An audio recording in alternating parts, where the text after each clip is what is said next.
मैं रिकॉर्डिंग शुरू करती जी। अज आप 477 अंग तो ज्ञान शुरू करांगे जी। जिहड़े आसा राग दे विच कबीर जी दे जिहड़े 7वां शब्द लै रहे हैं। आसा बटुआ एक 72 आधारी एको जिसे द्वारा नवे खंड की पृथ्वी मांगे सो जोगी जग सारा।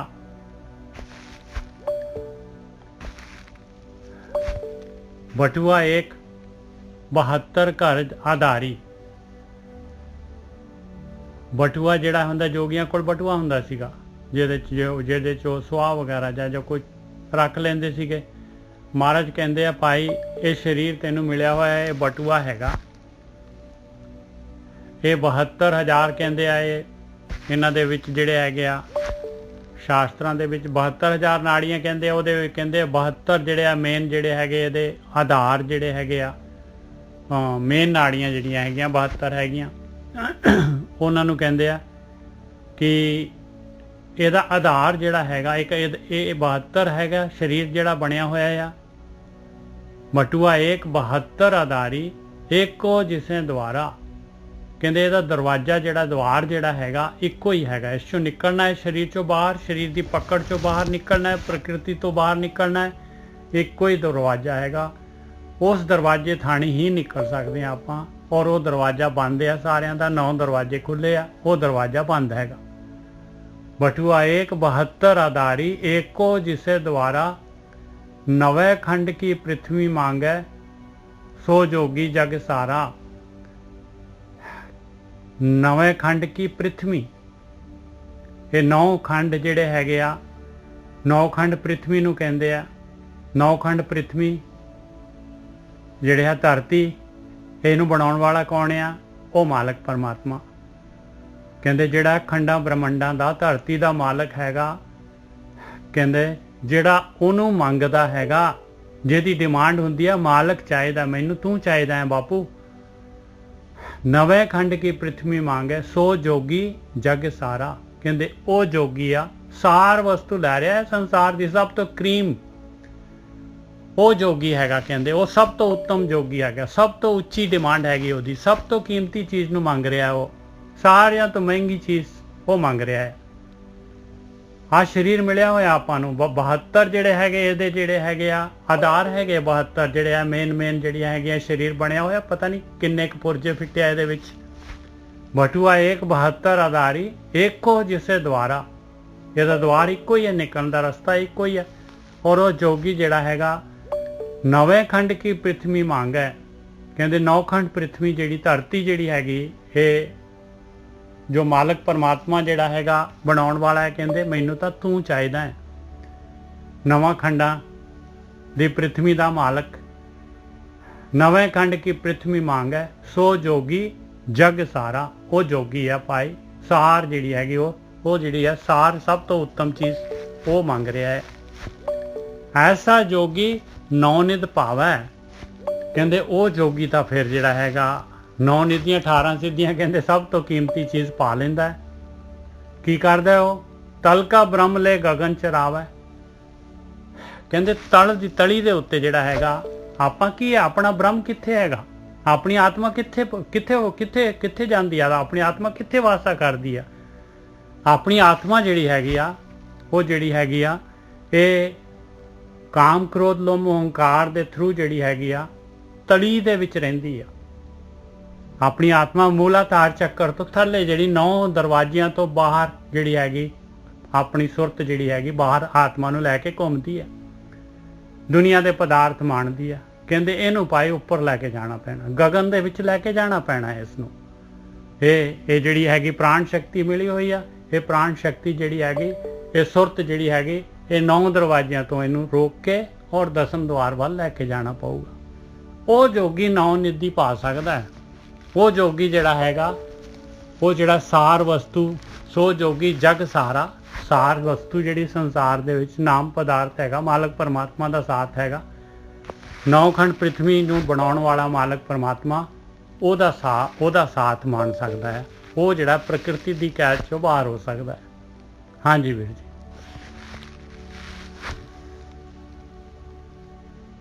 ਹਾਂਜੀ ਠੀਕ ਹੈ ਨਿਜਰ ਸਾਹਿਬ। ਇਹ ਇੱਕ ਤੇ ਆ ਤੁਕ ਥੋੜਾ ਸਮਝਾਓ ਕਿ ਇੱਕ ਤੇ ਪਹਿਲਾ ਹੋ ਗਿਆ ਕਿ ਜਿਹੜਾ ਬਟੂਆ ਵਾ ਹਾਂ ਤੇ ਥੈਲਾ ਹੈ ਜੋ ਵੀ ਆ ਉਹਨੂੰ ਉਹ ਸਰੀਰ ਹੈ ਆਪਣਾ ਆਪਣਾ ਕਸੀਰ ਹੈ। ਔਰ 72,000 ਨਾੜੀਆਂ 72 ਮੇਨ ਜਿਹੜੇ ਹੈਗੇ ਉਹਦੇ ਕਿਆਰੇ ਕਹਿੰਦੇ ਆਧਾਰ ਹੈਗੇ ਆ 72 ਉਸ ਬਟੂਏ ਦੇ। ਹਾਂ ਠੀਕ ਹੈ। ਤੇ ਇੱਕੋ ਜਿਸੇ ਦੁਆਰਾ ਉਹਦਾ ਦੁਆਰ ਇੱਕੋ ਹੀ ਹੈ, ਬਾਹਰ ਨਿਕਲਣ ਦਾ ਰਸਤਾ ਇੱਕੋ ਹੀ ਹੈਗਾ ਭਾਈ। ਉਸ ਬਟੂਏ ਤੋਂ ਬਾਹਰ ਆਉਣ ਦਾ ਰਸਤਾ ਇੱਕੋ ਹੀ ਹੈ, ਉਹਦੀ ਕੈਦ ਦੇ ਵਿੱਚ ਆ ਆਪਾਂ। ਠੀਕ ਹੈ ਸਾਧ ਸੰਗਤ ਜੀ। ਉਹ ਕਹਿੰਦੇ ਇੱਕ ਦਰਵਾਜ਼ਾ ਹੈਗਾ ਵਾ ਜਿਹਦੇ ਰਾਹੀਂ ਜੇਕਰ ਆਪਾਂ ਬਾਹਰ ਆਉਂਦੇ ਹਾਂ ਤੇ ਆਪਾਂ ਉਸ ਬਟੂਏ ਦੀ ਕੈਦ ਤੋਂ ਮੁਕਤ ਹੋ ਜਾਂਦੇ ਹਾਂ। ਹਾਂ ਠੀਕ ਹੈ ਨਾ ਜੀ ਸਾਹਿਬ। ਬਿਲਕੁਲ। ਦੇਖੋ ਇੱਕ ਜਗ੍ਹਾ ਬਾਣੀ ਚ ਆਉਂਦਾ ਹੈ, ਨਿਕਸ ਰੇ ਪੰਖੀ ਸਿਮਰ ਹਰ ਪਾਂਖ। ਕਹਿੰਦੇ ਪਕਸ਼ੀ ਆਪਾਂ ਕੈਦ ਚ ਆ, ਕਹਿੰਦੇ ਨਿਕਲ ਜਾ। ਫਿਰ ਕਿਵੇਂ ਨਿਕਲੀਏ ਜੀ ਕੈਦ ਚੋਂ? ਕਿਵੇਂ? ਕਹਿੰਦੇ ਸਿਮਰਨ ਦੇ ਖੰਭ ਲਗਾ ਲਾ, ਸਿਮਰ ਹਰ ਪਾਂਖ। ਇਸ ਤਰ੍ਹਾਂ ਨਿਕਲ ਸਕਦੇ ਆ ਉਸ ਤੋਂ। ਹਾਂਜੀ ਵੀਰ ਜੀ।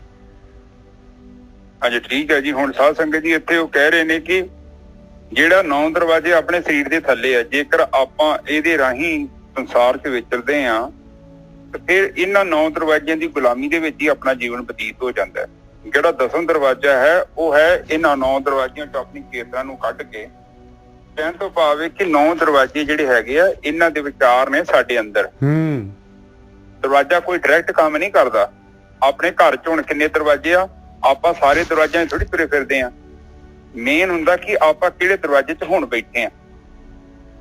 ਬਾਕੀ ਜਿਹੜੇ 8 ਦਰਵਾਜ਼ੇ ਆ ਉਹ ਨਿਜਰ ਸਾਹਿਬ ਸ਼ਾਂਤ ਬੈਠੇ ਨੇ। ਜੇ ਆਪਾਂ ਇੱਕ ਟਾਈਮ ਤੇ ਇੱਕੋ ਹੀ ਚਿੰਤਨ ਕਰ ਸਕਦੇ ਆ, ਇੱਕ ਟਾਈਮ ਤੇ ਇੱਕ ਹੀ ਵਿਚਾਰ ਕਰ ਸਕਦੇ ਆ, ਦੋ ਇਕੱਠੇ ਵਿਚਾਰ ਥੋੜੀ ਚੱਲਦੇ ਆ। ਨਹੀਂ ਨਿਜਰ ਸਾਹਿਬ ਬਿਲਕੁਲ ਠੀਕ ਹੈ, ਨਹੀਂ ਚੱਲਦੇ ਗੋਲਕੀ ਸਾਹਿਬ। ਹਾਂ ਇਹਦਾ ਮਤਲਬ ਇਹ ਕਿ ਆਪਣੀ ਜਿਹੜੀ ਚੇਤਨਾ ਹੈ, ਜਿਹੜੀ ਆਪਣੀ ਸੁਰਤੀ ਹੈ, ਸੁਰਤੀ ਕਹਿ ਲਓ ਜਾਂ ਧਿਆਨ ਕਹਿ ਲਓ, ਹੋਰ ਸੌਖਾ ਹੋ ਜਾਂਦਾ। ਜਿਹੜਾ ਧਿਆਨ ਆ, ਜਦੋਂ ਆਪਣਾ ਧਿਆਨ ਇਕਾਗਰ ਹੁੰਦਾ ਹੈ ਤਾਂ ਫਿਰ ਸਾਨੂੰ 10ਵੇਂ ਦਰਵਾਜ਼ੇ ਦਾ ਪਤਾ ਲੱਗਦਾ ਹੈ। 10ਵਾਂ ਦਰਵਾਜ਼ਾ ਉਹ ਕੋਈ ਦਰਵਾਜ਼ਾ ਨਹੀਂ ਹੈ, ਉਹ ਕੇਵਲ ਇਹਨਾਂ 9 ਦਰਵਾਜ਼ਿਆਂ 'ਚ ਜਦੋਂ ਸਾਡਾ ਧਿਆਨ ਟੁੱਟ ਕੇ ਆਪਣੇ ਆਪ 'ਚ ਖਲੋ ਜਾਂਦਾ ਹੈ, ਉਸੇ ਨੂੰ ਹੀ 10ਵਾਂ ਦਰਵਾਜ਼ਾ ਕਿਹਾ ਗਿਆ ਹੈ। ਪਰ ਇਹ ਬਹੁਤ ਵੱਡੀ ਗੱਲ ਆ। ਸਧਾਰਨ ਬੰਦਾ ਕਿੱਥੇ 9 ਦਰਵਾਜ਼ਿਆਂ 'ਚੋਂ ਆਪਣੇ ਆਪ ਨੂੰ ਬਾਹਰ ਕੱਢੇਗਾ?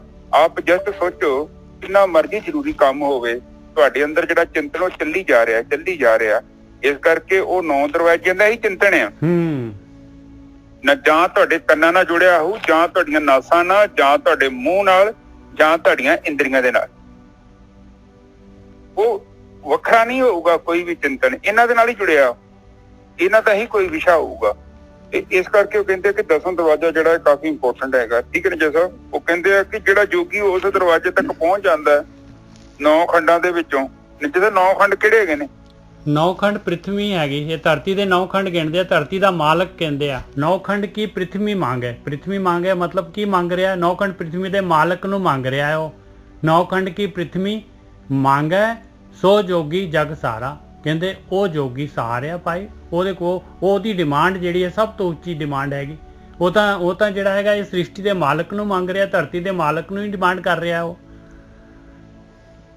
ਹਾਂਜੀ ਬਿਲਕੁਲ ਠੀਕ ਹੈ ਸਾਧ ਸੰਗਤ ਜੀ। ਉਹ ਇੱਥੇ ਕਹਿ ਰਹੇ ਨੇ ਕਿ ਜਿੱਦਾਂ ਦੂਜੇ ਜਾਨਵਰ ਹੈਗੇ ਨੇ, ਹੁਣ 83 ਲੱਖ ਜੂਨੀਆਂ ਤੁਸੀਂ ਦੇਖੋ ਕਿੱਡੇ ਕਿੱਡੇ ਵੱਡੇ ਜਾਨਵਰ ਹੈਗੇ ਆ, ਪਰ ਸਾਡੇ ਮੂੰਹ ਜਿਹੜੀ ਪ੍ਰੋਗਰਾਮਿੰਗ ਉਹਨਾਂ ਦੀ ਨਹੀਂ ਹੈਗੀ, ਨਾ ਹੀ ਉਹਨਾਂ ਦੇ ਕੋਲ ਸਾਡੇ ਵਰਗੀ ਬੁੱਧੀ ਹੈ। ਹਾਂ ਉਹਨਾਂ ਦੀ ਇੰਦਰੀਆਂ ਬਹੁਤ ਪਾਵਰਫੁਲ ਆ, ਪਰ ਉਹ ਇੰਦਰੀਆਂ ਨੂੰ ਕਿੱਦਾਂ ਯੂਜ਼ ਕਰਨਾ ਹੈ, ਜਿੱਦਾਂ ਇਨਸਾਨ ਕਰਦਾ ਉਦਾਂ ਯੂਜ਼ ਨਹੀਂ ਕਰ ਸਕਦੇ। ਹੁਣ ਵੇਖੋ ਆ ਹਾਥੀ ਆ, ਉਹਦੀ ਇੱਕ ਲਿਮਟ ਆ।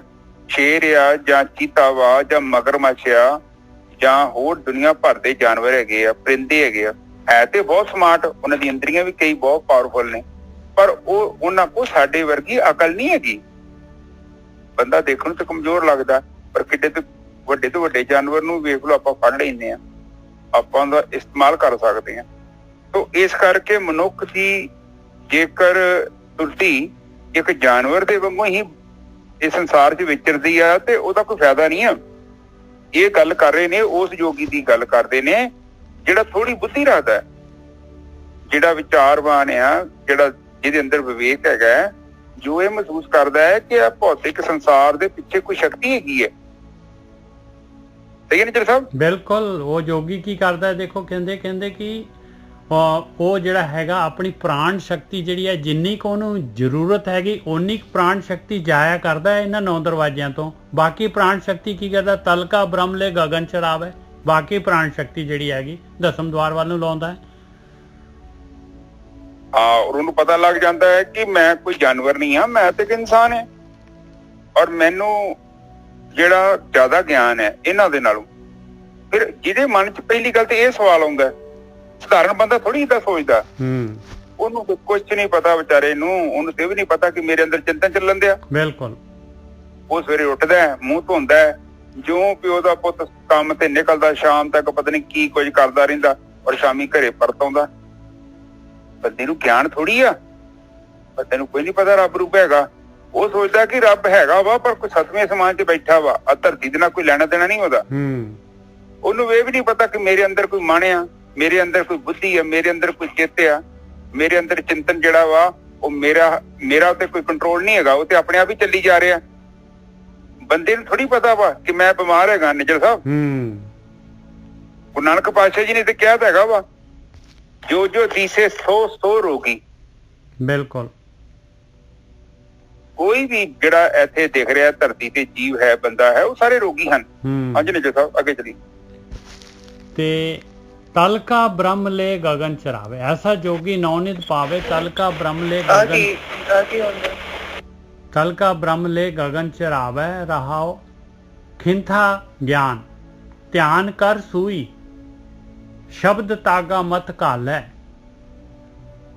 ਕਹਿੰਦੇ ਦੇਖੋ, ਖਿੰਥਾ ਕਹਿੰਦੇ ਆ ਗਿਆਨ ਦੀ ਖਿੰਥਾ ਹਮੇਸ਼ਾ ਇੰਨਾ ਤੇਰੇ ਚਾਰੋਂ ਪਾਸੇ ਜਿਹੜੀ ਹੈਗੀ ਗੋਦੜੀ ਤੇਰੀ ਗਿਆਨ ਦੀ ਹੋਣੀ ਚਾਹੀਦੀ ਆ, ਬ੍ਰਹਮ ਗਿਆਨ ਹੋਣਾ ਚਾਹੀਦਾ ਤੇਰੇ ਕੋਲ। ਤੇ ਧਿਆਨ ਬ੍ਰਹਮ ਗਿਆਨ ਲੈ ਕੇ ਫਿਰ ਕੀ ਹੋਣਾ ਚਾਹੀਦਾ, ਕਹਿੰਦੇ ਧਿਆਨ ਦੀ ਸੂਈ ਹੋਣੀ ਚਾਹੀਦੀ ਹੈ ਤੇਰੇ ਕੋਲ। ਧਿਆਨ ਦੀ ਸੂਈ ਦੇ ਵਿੱਚ ਸ਼ਬਦ ਦਾ ਧਾਗਾ ਵਿੱਚੋਂ ਦੀ ਨਿਕਲਣਾ ਚਾਹੀਦਾ ਹੈ। ਕਹਿੰਦੇ ਆਹ ਚੀਜ਼ ਹੈ, ਮੱਥ ਕੇ ਕਾਲੇ, ਮੱਥੇ ਉਹਨੂੰ ਸ਼ਬਦ ਨੂੰ, ਸ਼ਬਦ ਸੁਰਤ ਦੇ ਨਾਲ। ਧਿਆਨ ਕੀ ਹੈ, ਸੁਰਤ। ਸੂਈ ਕਾਦੀ ਹੈ, ਸੁਰਤ ਦੀ। ਸੁਰਤ ਦੀ ਸੂਈ ਤੋਂ ਸ਼ਬਦ ਦਾ ਧਾਗਾ ਨੰਗੇ ਵਿੱਚੋਂ ਦੀ, ਤਾਂ ਜਾ ਕੇ ਜਿਹੜਾ ਹੈਗਾ ਉਹ ਮਾਲਕ ਪਰਮਾਤਮਾ ਦੇ ਨਾਲ ਜੋੜ ਹੁੰਦਾ ਹੈ। ਖਿੰਥਾ ਗਿਆਨ, ਧਿਆਨ ਕਰ ਸੂਈ, ਸ਼ਬਦ ਧਾਗਾ ਮਤ ਘਾਲੈ, ਪੰਚ ਤਤ ਕੀ ਕਰ ਮਿਰਗਾਣੀ, ਗੁਰ ਕੈ ਮਾਰਗ ਚਾਲੈ। ਕਹਿੰਦੇ ਪੰਜ ਤੱਤ ਜਿਹੜੀ ਹੈਗੀ ਨਾ, ਇਹ ਪੰਜ ਤੱਤਾਂ ਦੀ ਮਿਰਗਾਣੀ ਬਣਾ ਲੈ। ਮਿਰਗਾਣੀ ਕਹਿੰਦੇ ਜਿਹੜੇ ਇਹ ਜੋਗੀ ਲੋਕ ਜਿਹੜੇ ਆ, ਸੰਨਿਆਸੀ ਲੋਕ ਜਿਹੜੇ ਹੈਗੇ, ਮਿਰਗਸ਼ਾਲਾ ਕਹਿ ਲੈਂਦੇ ਆ। ਉਹ ਖੱਲ ਜਿਹੜੀ ਹੈ ਜਿਹਦੀ ਥੱਲੇ ਉਹਨੂੰ ਉਹਦੇ ਉੱਤੇ ਬਹਿ ਜਾਂਦੇ ਆ, ਉਹਦੇ ਉੱਤੇ ਭਗਤੀ ਕਰਦੇ ਆ। ਕਹਿੰਦੇ ਪੰਜਾਂ ਤੱਤਾਂ ਦਾ ਜਿਹੜਾ ਤੇਰਾ ਸਰੀਰ ਹੈਗਾ, ਦੁਨੀਆ ਸਾਰੀ ਪੰਜਾਂ ਤੱਤਾਂ ਦੀ, ਇਹਨੂੰ ਥੱਲੇ ਰੱਖ ਕੇ ਇਹਦੇ ਉੱਤੇ ਬਹਿ ਜਾ ਕੇ।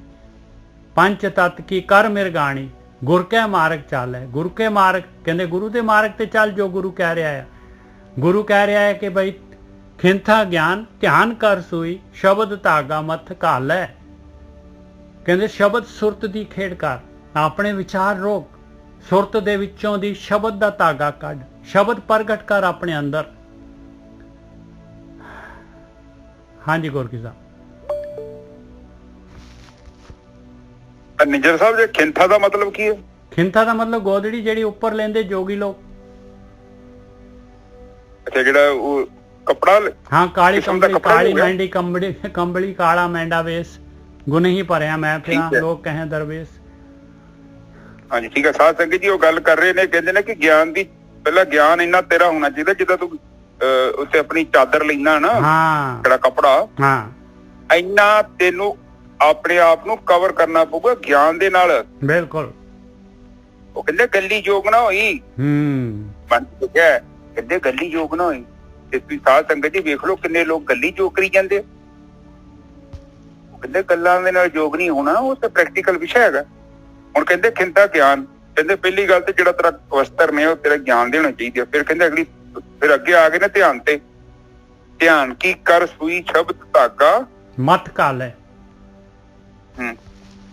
ਉਹਦੇ ਵਿੱਚੋਂ ਦੀ ਧਾਗਾ ਕੱਢਣਾ ਪੈਣਾ। ਕਹਿੰਦਾ ਧਿਆਨ ਤੇਰਾ ਵੇਖੋ, ਹੁਣ ਤੁਸੀਂ ਹੁਣ ਸੂਈ ਦੇ ਵਿੱਚ ਤੁਸੀਂ ਧਾਗਾ ਕੱਢੋਗੇ, ਮਜ਼ਾਕ ਨਹੀਂ ਆ, ਪੂਰਾ ਧਿਆਨ ਚਾਹੀਦਾ ਉਹਦੇ ਵਿੱਚ ਨਿਜਰ ਸਾਹਿਬ। ਬਿਲਕੁਲ। ਸਾਹ ਵੀ ਬੰਦ ਕਰਨਾ ਪੈਂਦਾ ਹੈ। ਜੋ ਗੋਰਕੀ ਸਾਹਿਬ ਸਾਹ ਲਿਆ ਤੇ ਹਿੱਲ ਗਿਆ ਹੱਥ। ਹਾਂ, ਉਹ ਫਿਰ ਵੜਦਾ ਨਹੀਂ ਉਹ ਸੂਈ ਚ ਧਾਗਾ। ਇਸ ਲਈ ਕਹਿੰਦੇ ਕਿ ਬੜਾ ਤੇਰਾ ਧਿਆਨ ਚਾਹੀਦਾ, ਤੇਰਾ ਦੇਖੋ ਕੋਈ ਵੀ ਆਪਾਂ ਕੰਮ ਕਰਦੇ ਆ ਨਾ ਸਾਧ ਸੰਗਤ ਜੀ, ਇੱਕ ਚੀਜ਼ ਨੂੰ ਨੋਟਿਸ ਕਰੋ, ਜਿੱਥੇ ਤੁਹਾਡਾ ਧਿਆਨ ਨਹੀਂ ਉਹ ਕੰਮ ਨਹੀਂ ਜੋ ਸਹੀ ਹੋਣਾ। ਔਰ ਪ੍ਰੋਗਰੈਸ ਆਉਣੀ ਉੱਥੇ ਹੈ ਜਿੱਥੇ ਧਿਆਨ ਹੈਗਾ। ਹਾਂ, ਕੁਆਲਿਟੀ ਨਹੀਂ ਆਊਗੀ। ਤੁਸੀਂ ਰੋਟੀ ਬਣਾਓ, ਕੰਮ ਕਰੋ, ਜੇ ਤੁਸੀਂ ਤੁਹਾਡਾ ਧਿਆਨ ਹੀ ਨਹੀਂ ਹੈਗਾ ਉੱਥੇ ਤੁਹਾਡਾ ਦੁੱਧ ਹੀ ਉਬਲ ਜਾਣਾ ਹੈ। ਤੁਸੀਂ ਉਹ ਨਿਆਣੇ ਦੇ ਬਟਨ ਮਾਰਨੇ, ਉਲਟੇ ਪੁਲਟੇ ਮਾਰ ਦੋਗੇ, ਸਿੱਧੇ ਤੇ ਵੱਜਣੇ ਨਹੀਂ। ਜਲਦੀ ਜਲਦੀ ਕਹਿੰਦੇ, ਜਲਦੀ ਤੇ ਅੱਗੇ ਟੋਏ ਤੇ ਜਲਦੀ ਕਿੱਥੋਂ ਹੋਵੇ। ਧਿਆਨ ਹੀ ਇੱਕ ਐਸੀ ਚੀਜ਼ ਹੈ। ਹੁਣ ਧਿਆਨ ਤੋਂ ਬਿਨਾਂ ਤੁਸੀਂ ਕਿਤਾਬ ਪੜ੍ਹ ਕੇ ਵੇਖ ਲਓ 2-4 ਪੇਜ, ਜੇਕਰ ਤੁਹਾਡਾ ਧਿਆਨ ਨਹੀਂ, ਤੁਹਾਨੂੰ ਇੱਕ ਅੱਖਰ ਦਾ ਨਹੀਂ ਪਤਾ ਲੱਗਦਾ।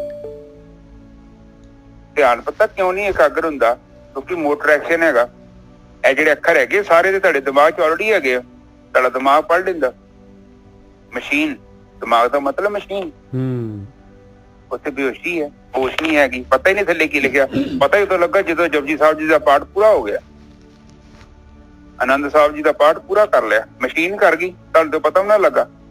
ਇਸ ਕਰਕੇ ਕਹਿੰਦੇ ਧਿਆਨ ਦੇ ਨਾਲ ਉਹ ਕੰਮ ਕਰਨਾ ਹੈ ਜਿੱਦਾਂ ਸੂਈ ਦੇ ਵਿੱਚ ਧਾਗਾ ਪਾਈਦਾ। ਤੇਰਾ ਇੰਨਾ ਧਿਆਨ ਇਕਾਗਰ ਚਾਹੀਦਾ ਵਾ ਉਸ ਟਾਈਮ ਤੇ ਤੈਨੂੰ ਉਹ ਇੱਕ ਕਿਰਿਆ ਜਿਹੜੀ ਸੂਈ ਤੇ ਧਾਗੇ ਤੋਂ ਇਲਾਵਾ ਤੇਰੇ ਮਨ 'ਚ ਕੋਈ ਚਿੰਤਨ ਨਾ ਚੱਲੇ। ਇਸੇ ਤਰ੍ਹਾਂ ਕਹਿੰਦੇ ਆ ਕਿ ਧਿਆਨ ਤੇਰਾ ਇੰਨਾ ਇਕਾਗਰ ਹੋਣਾ ਚਾਹੀਦਾ ਹੀ ਜਦੋਂ ਬੰਦਗੀ ਕਰੇ ਨਾ ਤੇ ਉਸ ਟਾਈਮ ਤੇ ਤੇਰੇ ਅੰਦਰ ਕੋਈ ਹਲਚਲ ਨਾ ਚੱਲੇ, ਸਭ ਕੁਛ ਰੋਕ ਦਵੀਂ, ਇੱਕਦਮ ਸਟਾਪ ਕਰ ਦੀ ਔਰ ਇੱਕ ਟਾਈਮ ਤੇ ਇੱਕੋ ਕੰਮ ਕਰੀ। ਠੀਕ ਹੈ ਨਾ ਜੀ ਸਾਹਿਬ? ਹਾਂ, ਪੰਜ ਤੱਤ ਕੀ ਕਰ ਮਿਰਗਾਣੀ ਗੁਰ ਕੇ ਮਾਰਗ ਚਾਲੇ। ਕਹਿੰਦੇ ਪੰਜਾਂ ਤੱਤਾਂ ਦੀ ਜੋ ਕੁਛ ਵੀ ਹੈਗੀ ਆ, ਇਹ ਸਾਰੀ ਸ੍ਰਿਸ਼ਟੀ ਜਿਹੜੀ ਹੈਗੀ ਜੋ ਦਿਸ ਰਿਹਾ ਆ, ਤੇਰਾ ਆਪਣਾ ਸਰੀਰ ਵੀ, ਕਹਿੰਦੇ ਇਹਨਾਂ ਦਾ ਮੋਹ ਛੱਡ ਦੇ, ਇਹਨਾਂ ਨੂੰ ਜਿਹੜਾ ਹੈਗਾ ਮਿਰਗਾਣੀ ਬਣਾ ਲੈ, ਇਹਨਾਂ ਦੇ ਉੱਤੇ ਬੈਠ ਜਾਏ। ਇਹ ਤੱਤ ਜਿਹੜੇ ਆ, ਸਰੀਰ ਜਿਹੜੇ ਆ, ਕਾਰ ਜਿਹੜੇ ਹੈਗੇ, ਜੋ ਦੁਨੀਆ ਦਾ ਜਿਹੜਾ ਦਿਸ ਰਿਹਾ ਆ, ਇਹ ਸਾਰਾ ਆਪਣੇ ਕੰਟਰੋਲ 'ਚ ਹੋਏ। ਪੰਜ ਤੱਤ ਮਨ ਕੰਟਰੋਲ 'ਚ ਹੋਏ। ਪੰਜ ਤੱਤ ਕੀ ਕਰ ਮਿਰਗਾਣੀ ਗੁਰ ਕੈ ਮਾਰਗ ਚਾਲੇ। ਆਇਆ ਗੁਰੂ ਦਾ ਮਾਰਗ ਪਾਏ, ਧਿਆਨ ਸਿਮਰਨ। ਔਰ ਇਸ ਤਰ੍ਹਾਂ ਜਿਹੜਾ ਹੈਗਾ ਸਾਰੀ ਆਕਾਰ ਮਾਲਕ ਪਰਮਾਤਮਾ ਦੀ ਰਚਨਾ ਸਮਝਣਾ ਹੈ। ਸਾਰਾ ਜੋ ਹੈ ਉਹ ਜਿਹੜਾ ਹੈਗਾ ਵੱਖਰੀ ਚੀਜ਼ ਨਹੀਂ ਹੈਗੀ ਆ, ਬਸ ਇਹਨੂੰ ਕਹਿੰਦੇ ਮਿਰਗਾਣੀ। ਹਾਂਜੀ ਵੀਰ ਜੀ। ਹੁਣ ਉਹ ਕਹਿੰਦੇ ਨੇ ਕਿ ਇਹਦੇ ਪੰਜ ਤੱਤ ਕੀ ਕਰ ਮਿਰਗਾਨੀ। ਹੁਣ ਕਾਫੀ ਵੱਡੀ ਗੱਲ ਕਰ ਗਏ ਉਹ।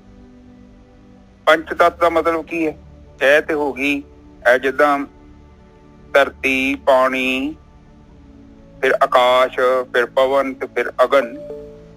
ਪਰ ਇਹ ਪੰਜਾਂ ਤੱਤਾਂ ਦੇ 5 ਔਗਣ ਨੇ, ਕਾਮ, ਕ੍ਰੋਧ, ਲੋਭ, ਮੋਹ, ਹੰਕਾਰ। ਉਸ ਤੋਂ ਅੱਗੇ ਫਿਰ +2 ਹੁੰਦੇ ਨੇ, ਰਾਗ ਤੇ ਦਵੈਸ਼। ਉਹ ਕਹਿੰਦੇ ਜਿਹੜੇ 5 ਤੱਤ ਆ ਨਾ ਤੇਰੇ ਔਗਣ ਆ, ਪੰਜ ਜਿਹੜੇ ਚੋਰ ਹੈਗੇ ਆ, ਉਹਨਾਂ ਨੂੰ ਇਕੱਠਾ ਕਰ, ਉਹਨਾਂ ਦਾ ਆਸਣ ਲਾ। ਨਿੱਜਾ ਸਾਹਿਬ, ਉਹਦਾ ਮਤਲਬ ਕਿ ਉਹਨਾਂ ਦੇ ਉੱਤੇ ਸਾਡਾ ਕੰਟਰੋਲ ਹੋਣਾ ਚਾਹੀਦਾ ਵਾ। ਅੰਡਰ ਕੰਟਰੋਲ ਕੋਈ ਵੀ ਚੀਜ਼ ਆਪਣੇ ਆਪ ਨਾ ਹੋਵੇ ਚੱਲੇ। ਕੋਈ ਵੀ ਚੀਜ਼ ਆ, ਜਿੱਦਾਂ ਕੋਈ ਵੀ ਆਪਾਂ ਕੰਮ ਕਰਦੇ ਆ, ਸਾਡਾ ਜਿਹੜਾ ਉਹਨਾਂ ਤੇ ਕੰਟਰੋਲ ਹੋਣਾ ਚਾਹੀਦਾ। ਜਿੱਦਾਂ ਆਪਾਂ ਸੋਚ ਛੱਡਿਆ, ਪੱਖਾ ਚੱਲਿਆ, ਸੁੱਚ ਬੰਦ ਕਰਤਾ, ਪੱਖਾ ਬੰਦ ਹੋ ਗਿਆ, ਆਪਣੇ ਆਪ ਨਹੀਂ ਪੱਖਾ ਚੱਲਣਾ ਚਾਹੀਦਾ। ਠੀਕ ਹੈ ਨਾ ਜੀ ਸਾਹਿਬ? ਬਿਲਕੁਲ ਗੋਰਖੀ ਸਾਹਿਬ, ਮੈਂ ਦੇਖਿਆ ਇੱਕ ਜਿਹੜਾ ਨਾ ਵੀਡੀਓ ਦੇਖੋ, ਇੱਕ 5 ਕੁੱਤੇ ਸੀਗੇ ਇੱਕ ਲੇਡੀ ਦੇ ਕੋਲ, ਔਰ ਉਹ ਕੁੱਤੇ ਉਹਨੇ ਸਾਰਿਆਂ ਦੇ ਭੋਜਨ ਪਾ ਕੇ ਰੱਖ ਦਿੱਤੇ, ਔਰ ਕੁੱਤੇ ਜਿਹਦਾ ਨਾਂ ਲੈਂਦੀ ਸੀਗੀ ਉਹੀ ਉੱਠ ਕੇ ਜਾਂਦਾ ਸੀ, ਉਹੀ ਖਾਣਾ ਸ਼ੁਰੂ ਕਰਦਾ ਸੀ। ਹਾਂ, ਇਹਦਾ ਮਤਲਬ ਤੇ ਇਹੋ ਹੀ ਹੋਇਆ ਸਾਧ ਸੰਗਤ ਜੀ, ਸਾਡੀਆਂ ਵੀ ਇੰਦਰੀਆਂ ਸਾਡੇ ਅਧੀਨ ਹੀ ਚੱਲਣੀਆਂ ਚਾਹੀਦੀਆਂ ਨੇ। ਗਿਆਨ ਇੰਦਰੀਆਂ ਵੀ 5 ਹੀ ਨੇ, 5 ਕਰਮ ਇੰਦਰੀਆਂ ਵੀ 5 ਨੇ। ਇਹ ਸਾਰੀਆਂ 5 ਤੱਤਾਂ ਤੋਂ ਬਣੀਆਂ ਨੇ, 5 ਦੇ ਨਾਲ ਮਲਟੀਪਲਾਈ ਹੁੰਦੀਆਂ ਨੇ। ਜਿੱਦਾਂ ਸਾਡੀਆਂ 5 ਉਂਗਲਾਂ, ਇਹ ਗਿਆਨ ਇੰਦਰੀਆਂ ਵੀ ਜਿਹੜਾ 5 ਤੱਤਾਂ ਤੋਂ ਹੀ ਬਣੀਆਂ ਨੇ, ਔਰ ਉਹਨਾਂ ਤੇ ਵੀ ਸਾਡਾ ਕੰਟਰੋਲ ਹੋਣਾ ਚਾਹੀਦਾ। ਫਿਰ ਜਿਹੜੀਆਂ ਕਰਮ ਇੰਦਰੀਆਂ ਵਾ, ਇਹ ਵੀ 5 ਨੇ, ਇਹਨਾਂ ਤੇ ਵੀ ਸਾਡਾ ਕੰਟਰੋਲ ਹੋਣਾ ਚਾਹੀਦਾ ਵਾ। ਜਿੱਦਾਂ ਟਾਰਚ ਨਹੀਂ ਹੁੰਦੀ ਆਪਣੀ, ਜਿੱਥੇ ਤੁਸੀਂ ਟਾਰਚ ਮਾਰੋ ਉੱਥੇ ਜਾਵੇ।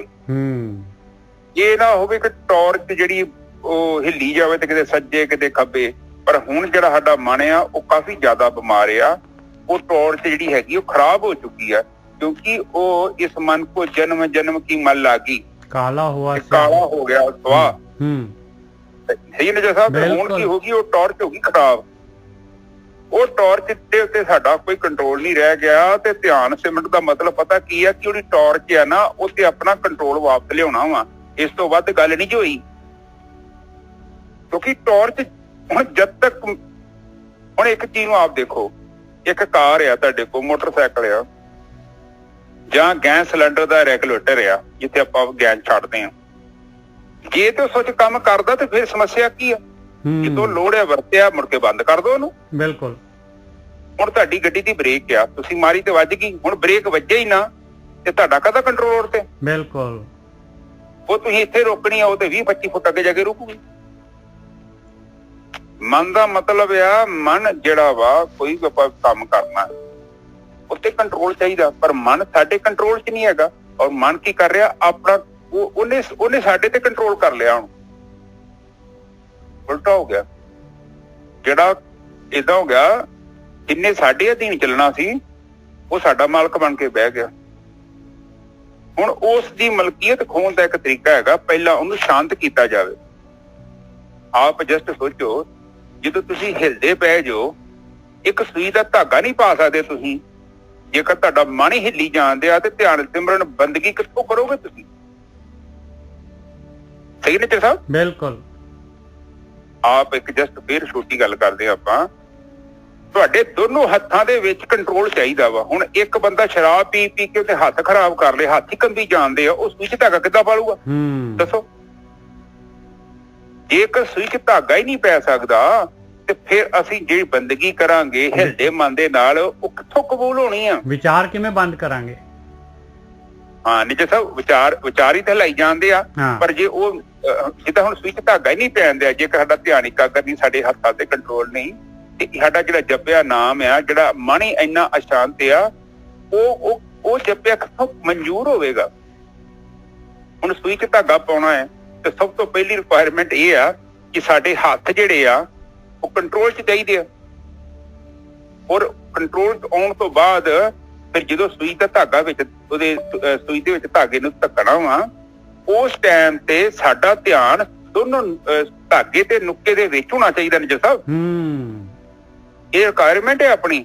ਪਰ ਬੰਦਗੀ ਵੀ ਜੇ ਕਰਨੀ ਆ ਤੇ ਬੰਦਗੀ ਵੀ ਕਹਿੰਦੇ ਏਦਾਂ ਦਾ ਹੀ ਕੰਮ ਆ। ਤੂੰ ਵੈਗਰੂ ਕਹਿਣਾ ਤੇ ਤੇਰਾ ਮਨ ਹੋ ਗਿਆ, ਤੂੰ ਵੈਗਰੂ ਕਹਿਣਾ ਤੇਰਾ ਮਨ ਹੋ ਗਿਆ, ਉਹ ਧਾਗਾ ਕਿੱਦਾਂ ਵਿੱਚ ਪਊਗਾ? ਕਿਉਂਕਿ ਉਹ ਤੇ ਕਹਿੰਦੇ ਆ ਕਿ ਧਿਆਨ ਇਕਾਗਰ ਕਰਨ ਤੋਂ ਬਿਨਾਂ ਤੇਰਾ ਬੰਦਗੀ ਜਿਹੜੀ ਮਨਜ਼ੂਰ ਹੀ ਨਹੀਂ ਹੋਣੀ। ਕਿਉਂਕਿ ਜਿੰਨੇ ਬੰਦਗੀ ਕਰਨੀ ਉਹ ਤਾਂ ਕੁਝ ਹੋਰ ਕੰਮ ਕਰਨ ਦੇ ਆ। ਜਿੱਦਾਂ ਇੱਕ ਸੂਈ ਦੇ ਵਿੱਚ ਧਾਗਾ ਹੀ ਨਹੀਂ ਪੈਣ ਦਿਆ ਤੇ ਸਾਡਾ ਜਪਿਆ ਨਾਮ ਤਾਂ ਹੀ ਉਹ ਮਨਜ਼ੂਰ ਨਹੀਂ ਹੋ ਰਿਹਾ, ਕਿਉਂਕਿ ਮਨ ਜਿਹੜਾ ਸਾਡਾ ਹੈ ਇਹਨਾਂ ਔਗਣਾਂ 'ਚ ਘੁੰਮ ਰਿਹਾ। ਹਾਂਜੀ ਨਿੱਜਲ ਸਾਹਿਬ। ਦਇਆ ਫਾਹੁਰੀ ਕਾਇਆ ਕਰ ਧੂਈ, ਦ੍ਰਿਸ਼ਟ ਕੀ ਅਗਨ ਜਲਾਵੈ। ਫਿਰ ਦੇਖੋ ਬਹੁਤ ਕਮਾਲ ਦੇ ਨੁਕਤੇ ਦੇ ਰਿਹਾ। ਕਹਿੰਦੇ ਦੇਖ, ਦਇਆ ਜਿਹੜੀ ਸਭ ਤੋਂ ਇੰਪੋਰਟੈਂਟ ਚੀਜ਼ ਹੈਗੀ, ਦਇਆ। ਜੇ ਦਇਆ ਨਹੀਂ ਕਰੇਗਾ ਪਿਆਰਿਆ ਤੇ ਦੇਖ ਤੇਰੇ ਜਿਹੜੇ ਹੈਗੇ ਕਿਸੇ ਨਾਲ ਪੋਜ਼ਿਟਿਵ ਕਿਸੇ ਨਾਲ ਨੈਗੇਟਿਵ, ਪਰ ਨੈਗੇਟਿਵਿਟੀ ਦੇ ਨਾਲ ਤੇਰਾ ਵਿਚਾਰ ਤਾਂ ਕੇਂਦਰਿਤ ਹੋਣਾ ਹੀ ਨਹੀਂ ਆ। ਤੇਰੇ ਜਿਹੜੇ ਹੈਗੇ ਬਸ ਤੇਰੇ ਅੰਦਰ ਜਿਹੜੀ ਹੈਗੀ ਸਾਹਮਣੇ ਵਾਲੇ ਦੀਆਂ ਸਾਰੀਆਂ ਜਿਹੜੀਆਂ ਜਿਹਦੇ ਨਾਲ ਵੀ ਤੇਰੀ ਖਹਿਬਾਜ਼ੀ ਹੈਗੀ ਆ, ਤੇ ਉਹਦੇ ਨਾਲ ਤੇਰੀ ਜਿਹੜੀ ਹੈਗੀ ਆ ਉਹ ਤੇਰੇ ਵਿਚਾਰ, ਉਹਦੇ ਨਾਲ ਤੇਰੇ ਜਿਹੜਾ ਮਨ ਸਥਿਰ ਹੋਣਾ ਹੀ ਨਹੀਂ ਤੇਰਾ। ਤੇ ਦਇਆ ਫਾਹੁਰੀ ਕਹਿੰਦੇ ਆ, ਜਿਹੜੀ ਇਹ ਜੋਗੀ ਲੋਕ ਹੁੰਦੇ ਸੀ ਨਾ, ਇਹਨਾਂ ਦੇ ਕੋਲ ਇੱਕ ਫੌੜੀ ਹੁੰਦੀ ਸੀ, ਛੋਟੀ ਜੀ ਫੌੜੀ, ਜਿਵੇਂ ਆ ਫੌੜਾ ਹੁੰਦਾ ਜਿਹੜਾ ਗੋਹਾ ਵਗੈਰਾ ਇਕੱਠਾ ਕਰਦੇ ਆ ਜਾਂ ਨੱਕੇ ਨੁੱਕੇ ਲਾਉਣੇ ਆਪਾਂ, ਜੇ ਕਹਿ ਲਓ ਕਈ ਕਹਿ ਲਓ। ਤੇ ਫੌੜਾ ਜਿਹੜਾ ਅਲੱਗ ਹੁੰਦਾ, ਲੱਕੜ ਦਾ ਬਣਿਆ ਹੁੰਦਾ, ਉਹ ਜਿਹੜਾ ਤਿੱਖਾ ਨਹੀਂ ਹੁੰਦਾ। ਤੇ ਕਹਿੰਦੇ ਦਇਆ ਦੀ ਫੌੜੀ ਰੱਖ ਪਿਆਰਿਆ, ਹਰੇਕ ਦੇ ਉੱਤੇ ਦਇਆ ਕਰ ਲਾ, ਬਸ ਇਹਦੇ ਨਾਲ ਤੇਰਾ ਧਿਆਨ ਇਕੱਠਾ ਹੋ ਜਾਏਗਾ। ਫੌੜੀ ਨਾਲ ਕੀ ਕਰਦੇ ਆ ਆਪਾਂ? ਇਕੱਠਾ ਕਰਦੇ ਆ। ਫਿਰ ਕਹਿੰਦੇ ਆ ਕਾਇਆ ਕਰ ਧੂਈ। ਕਾਇਆ ਕਹਿੰਦੇ ਸਰੀਰ ਦਾ ਮੋਹ ਤਿਆਗ ਦੇ, ਬਈ ਇਹਨੂੰ ਧੂਈ ਬਣਾ ਦੇ। ਧੂਈ ਕਹਿੰਦੇ ਧੂਣੀ, ਇਹਦੀ ਧੂਣੀ ਬਣਾ। ਦਇਆ ਦੀ ਫੌੜੀ ਬਣਾ ਤੇ ਕਾਇਆ ਦੀ ਧੂਣੀ। ਦ੍ਰਿਸ਼ਟ ਕੀ ਅਗਨ ਜਲਾਵੈ, ਤਾਂ ਤੇਰੇ ਅੰਦਰ ਜਿਹੜੀ ਹੈਗੀ ਬ੍ਰਹਮ ਅਗਨੀ ਜਲੂਗੀ ਪਾਈ, ਤਾਂ ਤੇਰੇ ਅੰਦਰ ਸਮ ਦ੍ਰਿਸ਼ਟੀ ਹੋ ਜਾਏਗੀ, ਸਾਰਿਆਂ ਨੂੰ ਇੱਕ ਦ੍ਰਿਸ਼ਟੀ ਨਾਲ ਦੇਖੇਗਾ। ਤਿਸਕਾ ਭਾਉ ਲੈ ਹਿਰਦੇ ਅੰਤਰ, ਚੌ ਜੁਗ ਤਾੜੀ ਲਾਵੈ।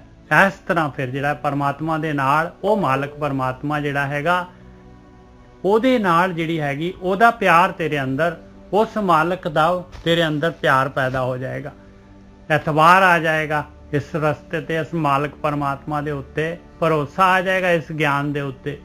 ਤਿਸਕਾ ਭਾਵ ਲੈ ਹਿਰਦੇ ਅੰਤਰ, ਹਿਰਦੇ ਦੇ ਅੰਦਰ ਚਲੇ ਜਾਏਗੀ ਇਹ ਜਿਹੜੀ ਹੈਗੀ, ਇਹ ਬਾਣੀ ਜਿਹੜੀ ਹੈਗੀ, ਇਹ ਅੱਖਰ ਜਿਹੜੇ ਹੈਗੇ, ਇਹ ਜਿਹੜੀ ਮੱਤ ਜਿਹੜੀ ਹੈਗੀ ਤੇਰੇ ਹਿਰਦੇ 'ਚ ਚਲੇ ਜਾਏਗੀ। 4 ਯੁਗ ਤਾੜੀ ਲਾਵੇ ਔਰ 4 ਯੁਗਾਂ ਤੱਕ ਜਿਹੜਾ ਉਹ ਮਾਲਕ ਪਰਮਾਤਮਾ ਜਿਹੜਾ ਹੈਗਾ ਹਮੇਸ਼ਾ ਰਹਿਣ ਵਾਲਾ ਹੈਗਾ, ਉਹਦੇ ਨਾਲ ਤੇਰੀ ਜਿਹੜੀ ਹੈਗੀ ਤਾੜੀ ਲੱਗ ਜਾਏਗੀ। ਲਿਵ ਤੋਂ ਵੀ ਉੱਪਰਲੀ ਸਟੇਜ ਆਏਗੀ, ਤੇਰੇ ਇੱਕ ਵੀ ਵਿਚਾਰ ਨਹੀਂ ਚੱਲੇਗਾ ਔਰ ਤੈਨੂੰ ਪਤਾ ਹੀ ਨਹੀਂ ਲੱਗੇਗਾ ਜਿਹੜਾ ਹੈਗਾ ਕਦੋਂ ਜਿਹੜਾ ਹੈਗਾ ਕਿੰਨਾ ਟਾਈਮ ਗੁਜ਼ਰ ਗਿਆ। ਟਾਈਮ ਤੋਂ ਕਾਲ ਤੋਂ ਉੱਪਰ ਉੱਠ ਜਾਏਗਾ। ਹਾਂਜੀ ਵੀਰ ਜੀ। ਹਾਂਜੀ ਸਾਧ ਸੰਗਤ ਜੀ, ਉਹ ਕਹਿੰਦੇ ਨੇ ਕਿ ਦਇਆ ਬਹੁਤ ਵੱਡਾ ਗੁਣ ਹੈ। ਹਾਂ, ਤੇ ਉਹ ਕਹਿੰਦੇ ਆ ਕਿ ਇਹਦੀ ਇੱਕ ਕਾਰਕ ਕਿ ਦਇਆ ਜੀਵਨ 'ਚ ਲੈ ਕੇ ਆ। ਬਿਲਕੁਲ। ਹੁਣ ਜਦ ਤੱਕ ਆਪਣੇ ਜੀਵਨ 'ਚ ਦਇਆ ਨਹੀਂ ਨਾ ਹੈਗੀ ਤਾਂ ਆਪਾਂ ਕੋਈ ਚੰਗੇ ਇਨਸਾਨ ਥੋੜੀ ਹੈਗੇ, ਆਪਾਂ ਤਾਂ ਬਹੁਤ ਖਤਰਨਾਕ ਇਨਸਾਨ ਆ। ਕਿਉਂਕਿ ਦਇਆ ਕਰੋਗੇ ਤੇ ਕਿਹਨੂੰ ਮਾਫ ਵੀ ਕਰ ਸਕਦੇ। ਜਿੱਥੇ ਤੁਹਾਡੇ ਚ ਮਾਫੀ ਹੋਣੀ ਕਿੱਥੋਂ, ਦਇਆ ਦੇ ਨਾਲ ਹੀ ਹੋਣੀ ਹੈ। ਦਇਆ ਦਾ ਤਾਂ ਪੁੱਤ ਹੈ ਧਰਮ ਨਜਾ ਸਾਹਿਬ। ਬਿਲਕੁਲ, ਤੌਲ ਧਰਮ ਦਇਆ ਕਾ ਪੂਤ। ਬਿਲਕੁਲ। ਹੁਣ ਤੁਸੀਂ ਘਰੇ ਬੈਠੇ ਜੋ, ਇੱਕ ਛੋਟੀ ਜਿਹੀ ਗੱਲ ਸੁਣਾਉਣਾ। ਆਪ ਜੀ ਨੇ ਇੱਕ ਹੁਕਮ ਦਿੱਤਾ ਸੀ ਘਰਦਿਆਂ ਨੂੰ ਵੀ ਫਲਾਣਾ ਕੰਮ ਹੋਣਾ ਚਾਹੀਦਾ। ਉਹ ਤੁਸੀਂ ਆਏ ਜੋ ਸ਼ਾਮ ਨੂੰ, ਉਹ ਕੰਮ ਨਹੀਂ ਹੋਇਆ। ਤੁਸੀਂ ਆਇਆ ਨਾ ਵੇਖਿਆ ਤਾਂ ਨਾ ਵੇਖਿਆ, ਰੌਲਾ ਪਾਉਣਾ ਸ਼ੁਰੂ ਕਰਤਾ। ਕੀ ਰੌਲਾ ਪਾਉਣ ਦੇ ਨਾਲ ਮਸਲਾ ਹੱਲ ਹੋਊਗਾ? ਨਹੀਂ ਹੋਣਾ। ਇਹਨੂੰ ਇੱਕ ਚੰਗੇ ਤਰੀਕੇ ਨਾਲ ਹੈਂਡਲ ਕਰ ਸਕਦੇ ਹਾਂ ਆਪਾਂ। ਚਾਹ ਚੂ ਪੀਓ, ਰਮਾਨ ਨਾਲ ਸ਼ਾਂਤ ਹੋ ਜਾਓ, ਰੋਟੀ ਰੋਟੀ ਖਾਓ, ਬਾਅਦ ਚ ਪੁੱਛੋ ਕਿ ਆਹ ਕੰਮ ਦਿੱਤਾ ਸੀ ਤੁਹਾਨੂੰ, ਜਨਾਬ ਕਿਉਂ ਨਹੀਂ ਹੋਇਆ? ਫਿਰ ਤੁਹਾਨੂੰ ਅਗਲਾ ਇੱਕ ਬੜਾ ਡੀਸੈਂਟ ਜਵਾਬ ਦਊਗਾ। ਅਗਲਾ ਕੋਈ ਬੇਵਕੂਫ ਨਹੀਂ, ਭਾਵੇਂ ਉਹਨੇ ਜਾਣ ਬੁੱਝ ਕੇ ਨਹੀਂ ਨਿੱਜਰ ਸਭ ਕੀਤਾ, ਪਰ ਉਹ ਜਵਾਬ ਦੇਣ ਤੋਂ ਪਹਿਲਾਂ ਸੋਚੂਗਾ। ਕਿਉਂਕਿ ਤੁਸੀਂ ਪੁੱਛਣ ਦਾ ਤਰੀਕਾ ਜਿਹੜਾ ਹੈਗਾ ਨਾ ਬਹੁਤ ਡੀਸੈਂਟ ਤਰੀਕਾ ਹੈ, ਕੋਈ ਆਮ ਤਰੀਕਾ ਨਹੀਂ ਆ। ਅਗਲੇ ਨੂੰ ਕਹਿੰਦੇ ਕਿ ਜਿਹੜਾ ਗੁੜ ਦਿੱਤਾ ਮਰ ਜੇ, ਉਹਨੂੰ ਜ਼ਹਿਰ ਦੇ ਕੇ ਮਾਰਨ ਦੀ ਕੀ ਲੋੜ ਪਈ ਹੈ? ਪਰ ਜੇ ਤੁਸੀਂ ਰੌਲਾ ਪਾਓਗੇ, ਉੱਥੇ ਕਪੱਤ ਪਾਓਗੇ, ਉਹ ਤੇ ਬਿਨਾਂ ਮਤਲਬ ਦੇ ਡਿਸਪਿਊਟ ਪੈਣਾ। ਪਰ ਜੇ ਉਸ ਚੀਜ਼ ਦੀ ਆਪਾਂ ਅੰਡਰਸਟੈਂਡਿੰਗ ਕਰਦੇ ਹਾਂ, ਦਇਆ ਦਾ ਮਤਲਬ ਕੀ ਹੈ ਕਿ ਹਰ ਇੱਕ ਚੀਜ਼ ਨੂੰ ਉਸਦੇ ਯਥਾਰਥ ਰੂਪ 'ਚ ਦੇਖਣਾ। ਆਪਾਂ ਡਿਸਪਿਊਟ ਨਹੀਂ ਪੈਦਾ ਕਰਨਾ, ਕੋਈ ਰੌਲਾ ਨਹੀਂ ਪਾਉਣਾ, ਕੋਈ ਏਦਾਂ ਦਾ ਇਸ਼ੂ ਨਹੀਂ ਕ੍ਰੀਏਟ ਕਰ ਦੇਣਾ, ਕੋਈ ਸੀਨ ਨਹੀਂ ਬਣਾ ਦੇਣਾ ਜਿਹਦੇ ਕਰਕੇ ਥੋੜੀ ਜਿਹੀ ਹਲਚਲ ਪੈਦਾ ਹੋ। ਦਇਆ ਦਾ ਮਤਲਬ ਹੈਗਾ ਕਿ ਮਾਫ ਕਰ ਦੇਣਾ। ਪਤਾ ਵਾ ਅਗਲੇ ਦੀ ਗਲਤੀ, ਉੱਥੇ ਮਾਫੀ ਕਰ ਦੋ, ਕੁਝ % ਕਰ ਦੋ, ਕੋਈ ਫਰਕ ਨਹੀਂ ਪੈਂਦਾ। ਦੇਖੋ ਕਿਤੇ ਕਿੱਡਾ ਵੱਡਾ ਨੁਕਸਾਨ ਹੋ ਚਲੇ। ਵੈਸੇ ਵੀ ਜਿਹੜਾ ਨੁਕਸਾਨ ਹੋ ਗਿਆ ਉਹ ਵਾਪਸ ਨਹੀਂ ਆਉਣਾ। ਇਹ ਮੰਨਦਾ ਵਹਿਮ ਹੈ। ਆਪਾਂ ਘਰਾਂ 'ਚ ਵੇਖਦੇ ਹਾਂ, ਕੋਈ ਬੱਚੇ ਕੋਈ ਚੀਜ਼ ਡਿੱਗੀ ਹੈ ਜਾਂ ਕਿਸੇ ਕੋ ਵੀ ਕੋਈ ਚੀਜ਼ ਡਿੱਗੀ, ਟੁੱਟ ਭੱਜ ਗਈ ਹੈ, ਕਿ ਉਹ ਕਿਸੇ ਤਰੀਕੇ ਨਾਲ ਰਿਕਵਰ ਕਰ ਸਕਦੇ ਹਾਂ? ਆਪਾਂ ਟੁੱਟ ਗਈ ਹੈ ਨਾ, ਇੱਕ ਤੇ ਡੈਮੇਜ ਹੋ ਗਿਆ, ਉਸ ਤੋਂ ਬਾਅਦ ਰੌਲਾ ਪਾ ਕੇ ਆਪਾਂ ਹੋਰ ਡੈਮੇਜ ਕਰਨਾ, ਡਬਲ ਨੁਕਸਾਨ ਹੋ ਗਿਆ। ਚਲੋ ਉੱਥੇ ਇੱਕ ਕੰਮ ਕੀਤਾ ਜਾ ਸਕਦਾ, ਉਹਨੂੰ ਪਿਆਰ ਨਾਲ ਸਮਝਾਓ ਵੀ ਏਦਾਂ ਜਿਹੜੀ ਚੀਜ਼ ਹੈ ਬੱਚੇ ਬੜੀ ਮਹਿੰਗੀ ਆ। ਹੁਣ ਪਤਾ ਛੋਟੇ ਬੱਚੇ ਆਪਣੇ ਕੋਲ ਕਈ ਵਾਰੀ ਐਸੀਆਂ ਚੀਜ਼ਾਂ ਮੰਗ ਲੈਂਦੇ ਨੇ ਕਿ ਪਾਪਾ ਮੈਨੂੰ ਮੋਬਾਈਲ ਲੈ ਕੇ ਦੇ, ਮਹਿੰਗਾ ਲੈ ਕੇ ਦੇ। ਉਹਨੂੰ ਇਹ ਨਹੀਂ ਕਹੋ ਕਿ ਤੈਨੂੰ ਸ਼ਰਮ ਨਹੀਂ ਆਉਂਦੀ, ਤੇਰੇ ਮੈਂ ਸਕੂਲ ਦੀ ਕਿੰਨੀ ਫੀਸ ਦੇ ਦਿੰਦੇ ਆ, ਤੇਰੀਆਂ ਟੈਕਸੀ ਦੀਆਂ ਫੀਸਾਂ, ਤੇਰੀਆਂ ਕਿਤਾਬਾਂ, ਤੇਰੀਆਂ ਯੂਨੀਫਾਰਮ। ਉਹ ਇਹ ਗੱਲ ਨਹੀਂ ਸੁਣਨਾ ਚਾਹੁੰਦਾ ਬੱਚਾ। ਉਹਨੂੰ ਦੱਸੋ ਪੁੱਤ ਮੇਰੀ ਗੱਲ ਸੁਣ, ਮੇਰੇ ਕੋਲ ਪੁੱਤ ਥੋੜੇ ਪੈਸੇ ਆ, ਪੁੱਤ ਬੜੀ ਮੁਸ਼ਕਲ ਦੇ ਨਾਲ ਮਰ ਕੇ ਫੀਸਾਂ ਦੇ ਪੈਸੇ ਦਿੱਤੇ ਜਾ ਰਹੇ ਨੇ, ਘਰ ਦਾ ਹੀ ਕੰਮ ਚੱਲਣ ਦਿਆ। ਤੇ ਤੂੰ ਏਦਾਂ ਕਰ ਕਿ ਮੈਂ ਇਹ ਨਹੀਂ ਕਹਿੰਦਾ ਤੈਨੂੰ ਮੈਂ ਨਹੀਂ ਲੈ ਕੇ ਦੇਣਾ ਚਾਹੁੰਦਾ, ਪਰ ਆਪਣੇ ਕੋਲ ਇੰਨੇ ਪੈਸੇ ਨਹੀਂ ਹੈਗੇ। ਉਹ ਨਿੱਜਰ ਸਾਹਿਬ ਤੁਹਾਡੀ ਗੱਲ ਨੂੰ ਚੰਗੀ ਤਰ੍ਹਾਂ ਸਮਝੇਗਾ ਉਹ। ਤੇ ਜੇ ਉਹਨੂੰ ਕਹੋਗੇ ਕਿ ਤੇਰੇ ਫਲਾਣੇ ਇੱਥੇ ਖਰਚੇ ਕਰਦੇ ਆ, ਕਿਉਂਕਿ ਬੱਚੇ ਨੂੰ ਇੱਕ ਤੇ ਇਹ ਵੀ ਪਤਾ ਲੱਗੂ ਕਿ ਘਰ ਦੇ ਅੰਦਰ ਜਿਹੜੇ ਪੈਸੇ ਨੇ ਲਿਮਟਿਡ ਹੈਗੇ ਨੇ। ਇਹ ਨਹੀਂ ਕਿ ਜੋ ਚੀਜ਼ ਮੰਗੀ ਮਿਲ ਗਈ। ਉਹਨੂੰ ਗਿਆਨ ਤੇ ਹੋਊਗਾ ਨਾ ਕਿ ਮੇਰੇ ਮਾਂ-ਬਾਪ ਕੋਲ ਉਹਨੇ ਪੈਸੇ ਹੀ ਨਹੀਂ ਹੈਗੇ, ਕਿੱਥੋਂ ਖਰੀਦ ਕੇ ਦੇਣਗੇ। ਪਰ ਜੇ ਦੱਸਾਂਗੇ ਤੇ ਤਾਂ ਹੀ ਪਤਾ ਲੱਗੂ ਨਾ। ਤੇ ਜੇ ਆਪਾਂ ਰੌਲਾ ਪਾਉਣਾ ਸ਼ੁਰੂ ਕਰ ਦਾਂਗੇ ਕਿ ਉਹਦੇ ਨਾਲ ਮਸਲਾ ਥੋੜੀ ਹੱਲ ਹੁੰਦਾ। ਹੁਣ ਬੱਚਿਆਂ ਨੂੰ ਜੇਕਰ ਆਪਾਂ ਚਾਹੁੰਦੇ ਨਾ ਕਿ ਬੱਚੇ ਸਿਆਣੇ ਹੋਣ, ਬੱਚੇ ਸਿਆਣਿਆਂ ਵਾਂਗੂ ਐਕਟ ਕਰਨ, ਤੇ ਫਿਰ ਸਾਨੂੰ ਵੀ ਬੱਚਿਆਂ ਨੂੰ ਇੱਕ ਬੰਦੇ ਵਾਂਗੂ ਹੀ ਰਿਸਪੈਕਟ ਦੇਣੀ ਪਊਗੀ ਨਜਾ ਸਾਹਿਬ। ਬਿਲਕੁਲ। ਉਹਨੂੰ ਇਹ ਨਾ ਸੋਚੋ ਛੋਟਾ ਬੱਚਾ ਹੈਗਾ, ਤੁਸੀਂ ਸਮਝੋ ਕਿ ਸਾਰੀ ਹੈਗਾ, ਬੰਦਾ ਹੈ। ਉਹਨੂੰ ਇਹ ਨਾ ਦੌਕਾ ਮਾਰੋ, ਓਏ ਪੁੱਤਰ ਕੁਰਸੀ ਤੋਂ ਉੱਠ, ਥੱਲੇ ਉੱਤਰ, ਤੇਰੇ ਅੰਕਲ ਆਏ ਨੇ ਬਹਿਣ ਦੇ। ਉਹਨੂੰ ਪਿਆਰ ਨਾਲ ਕਹੋ ਕਿ ਬੇਟਾ ਅੰਕਲ ਜੀ ਆਏ ਨੇ, ਤੁਸੀਂ ਜਰਾ ਤੁਸੀਂ ਜਗ੍ਹਾ ਤੇ ਬਹਿ ਸਕਦੇ ਜੋ। ਹਾਂਜੀ ਨਜਾ ਸਾਹਿਬ ਕੀ ਕਹਿੰਦੇ ਜੋ? ਬਿਲਕੁਲ ਠੀਕ ਹੈ ਜੀ। ਤੁਸੀਂ ਤਾਂ ਕਹਿਤਾ, ਅਗਲੇ ਤੇ ਗੱਲ ਦਿਲ ਚ ਵੱਜ ਗਈ। ਹੁਣ ਵੀ ਕੱਲ ਇੱਕ ਪਤਾ ਨੀ ਮੈਂ ਫੇਸਬੁੱਕ ਤੇ ਨਹੀਂ WhatsApp ਤੇ ਵੀਡੀਓ ਆਈ, ਸਿੱਧੂ ਸਾਹਿਬ ਦਰਬਾਰ ਸਾਹਿਬ ਬਾਰੇ ਕਿਤੇ ਮੱਥਾ ਉੱਥੇ ਟੇਕਣ ਗਿਆ, ਤੇ ਉੱਥੇ ਉਹ ਚਲੋ ਸਿੱਧੂ ਸਾਹਿਬ ਨੇ ਤਾਂ ਮੱਥਾ ਟੇਕਣਾ, ਚਲੋ ਤੇ ਪ੍ਰਮਾਤਮਾ ਦੇ ਘਰ ਤੇ ਵੈਸੇ ਵੀ ਬੰਦੇ ਨੂੰ ਉਸ ਟਾਈਮ ਤੇ ਜਾਣਾ ਚਾਹੀਦਾ ਕਿ ਜਿਸ ਟਾਈਮ ਤੇ VIP ਨੂੰ ਉਦੋਂ ਜਾਣਾ ਚਾਹੀਦਾ ਜਦੋਂ ਜ਼ਿਆਦਾ ਲੋਕ ਨਾ ਹੋਣ। ਚਲੋ ਭੀੜ 'ਚ ਗਿਆ, ਉੱਥੇ ਇੱਕ ਵਿਚਾਰੇ ਬਜ਼ੁਰਗ ਜੇ ਬੈਠੇ ਸੀ, ਮੱਥਾ ਟੇਕਣ ਦੇ ਸੀ, ਤੇ ਇਹ ਇੱਕ ਬੰਦੇ ਨੇ ਉਹਦਾ ਮੋਢਾ ਫੜ ਕੇ ਉਹਨੂੰ ਪਰੇ ਕਰਤਾ। ਤੇ ਉਹ ਵਿਚਾਰਾ, ਤੇ ਉਹ ਕੋਈ ਬਜ਼ੁਰਗ ਜਿਹਾ, ਉਹਨੂੰ ਕੀ ਪਤਾ ਕਿਹੜੀ ਬਲਾ ਆਈ ਆ। ਪਰ ਉਸ ਟਾਈਮ ਤੇ ਨਿੱਜਰ ਸਾਹਿਬ, ਉਸ ਬੰਦੇ ਨੇ ਜਿਹੜਾ ਵੀਡੀਓ ਬਣੀ ਉਹਨੇ ਕੈਚ ਕੀਤਾ, ਫਿਰ ਇਹ ਮੁੰਡੇ ਨੇ ਰਿਕਾਰਡਿੰਗ ਬਣਾ ਕੇ ਪਾਈ ਕਿ ਮਤਲਬ ਕਿ ਤੂੰ ਆ ਗਿਆ ਹੈ ਤੇ ਦੂਜਿਆਂ ਨੂੰ ਧੱਕੇ ਮਾਰਦਾ, ਮਤਲਬ ਥੋੜੀ ਕੋਈ ਆ। ਪਰ ਅਗਲੇ ਨੇ ਕਮੈਂਟ ਕੀਤਾ, ਤੂੰ ਬਜ਼ੁਰਗ ਤੇ ਮਨ 'ਚ ਕੀ ਬੀਤਿਆ ਹੋਊਗਾ, ਤੂੰ ਤੇ ਬੜਾ ਮਜ਼ੇ ਨਾਲ ਮੱਥਾ ਟੇਕਣ ਤੇ ਆਈ, ਉਹਨੂੰ ਤੂੰ ਲਾ ਦੇ ਮੋਢਾ ਫੜ ਕੇ ਪਰੇ ਕਰੀ ਜਾਵੇਂ। ਏਦਾਂ ਦੀ ਗੱਲਬਾਤ ਆ। ਸੋ ਕਹਿਣ ਤੋਂ ਭਾਵੇਂ ਸਾਧ ਸੰਗਤ ਜੀ, ਕਈ ਵਾਰੀ ਗੱਲਾਂ ਜਿਹੜੀਆਂ ਹੁੰਦੀਆਂ ਨਾ, ਥੋੜੀਆਂ ਵਿਚਾਰ ਕਰਿਆ ਕਰੋ, ਕਾਹਲੀ ਨਹੀਂ ਪੈਦਾ। ਡਾਇਆ ਦਾ ਮਤਲਬ ਇਹੋ ਹੀ ਆ ਕਿ ਆਪਣੇ ਵਰਤਣ ਦੀ ਕਪੈਸਿਟੀ ਵਧਾਓ। ਥੋੜਾ ਜਿਹਾ ਨਾ ਡਾਈਜੈਸ਼ਨ ਸਿਸਟਮ ਹੁੰਦਾ ਨਾ, ਜਿੱਦਾਂ ਤੁਹਾਡੇ ਪਾਚਨ ਤੰਤਰ ਕਹਿੰਦੇ ਨੂੰ ਆਪਾਂ, ਪਾਚਨ ਤੰਤਰ ਨੂੰ ਵਧਾਓ। ਕਿਉਂਕਿ ਜਿੰਨਾ ਤੁਹਾਡਾ ਪਾਚਨ ਤੰਤਰ ਵਧੇਗਾ ਨਾ, ਉਹਨੇ ਤੁਸੀਂ ਸ਼ਾਂਤ ਹੋ ਜਾਣਾ ਜੀ। ਜਿੰਨਾ ਤੁਹਾਡਾ ਪਾਚਨ ਤੰਤਰ ਖਰਾਬ ਆ, ਕਹਿਣ ਤੋਂ ਭਾਵ ਨਿੱਕੀ ਜਿਹੀ ਗੱਲ ਕਹੀ ਤੇ ਤੁਸੀਂ ਆਪਣੇ ਕੱਪੜਿਆਂ ਚੋਂ ਬਾਹਰ ਆ ਗਏ, ਸਮਝ ਲਓ ਕਿ ਉਹਨੇ ਹੀ ਤੁਸੀਂ ਵੀਕ, ਉਨੀ ਹੀ ਤੁਹਾਡੀ ਕਪੈਸਿਟੀ ਘੱਟ ਹੈ। ਔਰ ਇਹ ਭਗਤੀ ਦੇ ਨਾਲ ਬੰਦੇ 'ਚ ਸ਼ੁਰੂ ਚ ਨਹੀਂ ਆਉਂਦੀ ਕਪੈਸਿਟੀ ਵੱਧਦੀ, ਸ਼ੁਰੂ ਚ ਤੁਹਾਡੀ ਕਪੈਸਿਟੀ ਤੇ ਬਿਲਕੁਲ ਘੱਟ ਜਾਣੀ ਆ। ਕਿਉਂਕਿ ਜਦੋਂ ਆਪਾਂ ਸਾਧਨਾ ਕਰਦੇ ਹਾਂ, ਸਾਧਨਾ ਦੇ ਵਿੱਚ ਕੀ ਹੁੰਦਾ ਕਿ ਸਰੀਰ, ਸੂਖਮ ਸਰੀਰ ਤੇ ਸਥੂਲ ਸਰੀਰ ਦੋਨੋਂ ਪ੍ਰੋਸੈਸ ਦੇ ਵਿੱਚੋਂ ਲੰਘਦੇ ਆ। ਇਸ ਕਰਕੇ ਤੁਹਾਡੀ ਬਰਦਾਸ਼ਤ ਕਰਨ ਦੀ ਸ਼ਕਤੀ ਬਹੁਤ ਘੱਟ ਜਾਣੀ। ਜੋ ਮੈਂ ਤੁਹਾਨੂੰ ਪਹਿਲਾਂ ਵੀ ਕਿਹਾ, ਵੀ ਫਿਰ ਦੁਬਾਰਾ ਕਹਿ ਰਿਹਾ, ਤੁਹਾਨੂੰ ਬਹੁਤ ਜ਼ਿਆਦਾ ਕ੍ਰੋਧ ਆਊਗਾ, ਤੁਹਾਡਾ ਸੁਭਾਅ ਏਦਾਂ ਦਾ ਹੋ ਜਾਣਾ ਜੇ ਜਿਵੇਂ ਸੂਈ ਕੁੱਤੀ ਹੁੰਦੀ ਨਾ ਇੱਜਰ ਸਾਹਿਬ, ਉਹਦੇ ਮੂੰਹ ਤੁਸੀਂ ਲੋਕਾਂ ਨੂੰ ਦੰਦੀਆਂ ਵੱਢਣੀਆਂ ਵਾ ਤੇ ਘਰਦਿਆਂ ਨੂੰ ਦੱਸ ਦਿਓ ਕਿ ਮੈਂ ਸਾਧਨਾ ਕਰ ਰਿਹਾ, ਇਸ ਕਰਕੇ ਕੁਝ ਸਮੇਂ ਲਈ 2, 2.5, 3 ਮਹੀਨੇ ਮੈਂ ਏਦਾਂ ਦਾ ਰਹਿਣਾ ਵਾ। ਉਹੀ ਗੱਲ ਆ ਨਾ ਗੋਰਕੀ ਸਾਹਿਬ, ਇੱਕ ਜਿਹੜਾ ਇੱਕ ਬਜ਼ੁਰਗ ਸੀਗਾ, ਉਹ ਜਿਹੜਾ ਹੈਗਾ ਜਾ ਕੇ ਜਿਹੜਾ ਹੈਗਾ ਅੰਮ੍ਰਿਤ ਛਕਿਆ ਆ, ਤੇ ਉਹ ਲੱਗ ਗਿਆ ਨਿਤਨੇਮ ਕਰਨ, ਗੁਰਦੁਆਰੇ ਜਾਣ, ਸਾਰਾ ਕੁਝ ਕਰਨ ਲੱਗ ਗਿਆ। ਤੇ ਬੱਚੇ ਕਹਿੰਦੇ ਬਾਪੂ ਤੂੰ ਪਹਿਲਾਂ ਵਧੀਆ ਸੀਗਾ, ਹੁਣ ਤਾਂ ਹੋਰ ਜ਼ਿਆਦਾ ਜ਼ਹਿਰੀ ਹੋ ਗਿਆ। ਕਿਉਂਕਿ ਉਹ ਜ਼ਹਿਰੀ ਏਦਾਂ ਦਾ ਹੋ ਗਿਆ ਕਿ ਉਹਨੂੰ ਏਦਾਂ ਲੱਗ ਗਿਆ ਕਿ ਇਹ ਜਿਹੜੀ ਦੁਨੀਆ ਵਾ, ਮਤਲਬ ਜਿਨ੍ਹਾਂ ਨੂੰ ਪਤਾ ਨਹੀਂ ਹੈ ਜੀਵਨ ਕਿੱਦਾਂ ਬਤੀਤ ਕਰਨਾ, ਪਰ ਉਹ ਨਹੀਂ ਸੋਚਦਾ ਕਿ ਇੱਥੇ ਮੈਂ ਡਰੈਸ ਹੀ ਖਰੀਦੀ ਹੈ।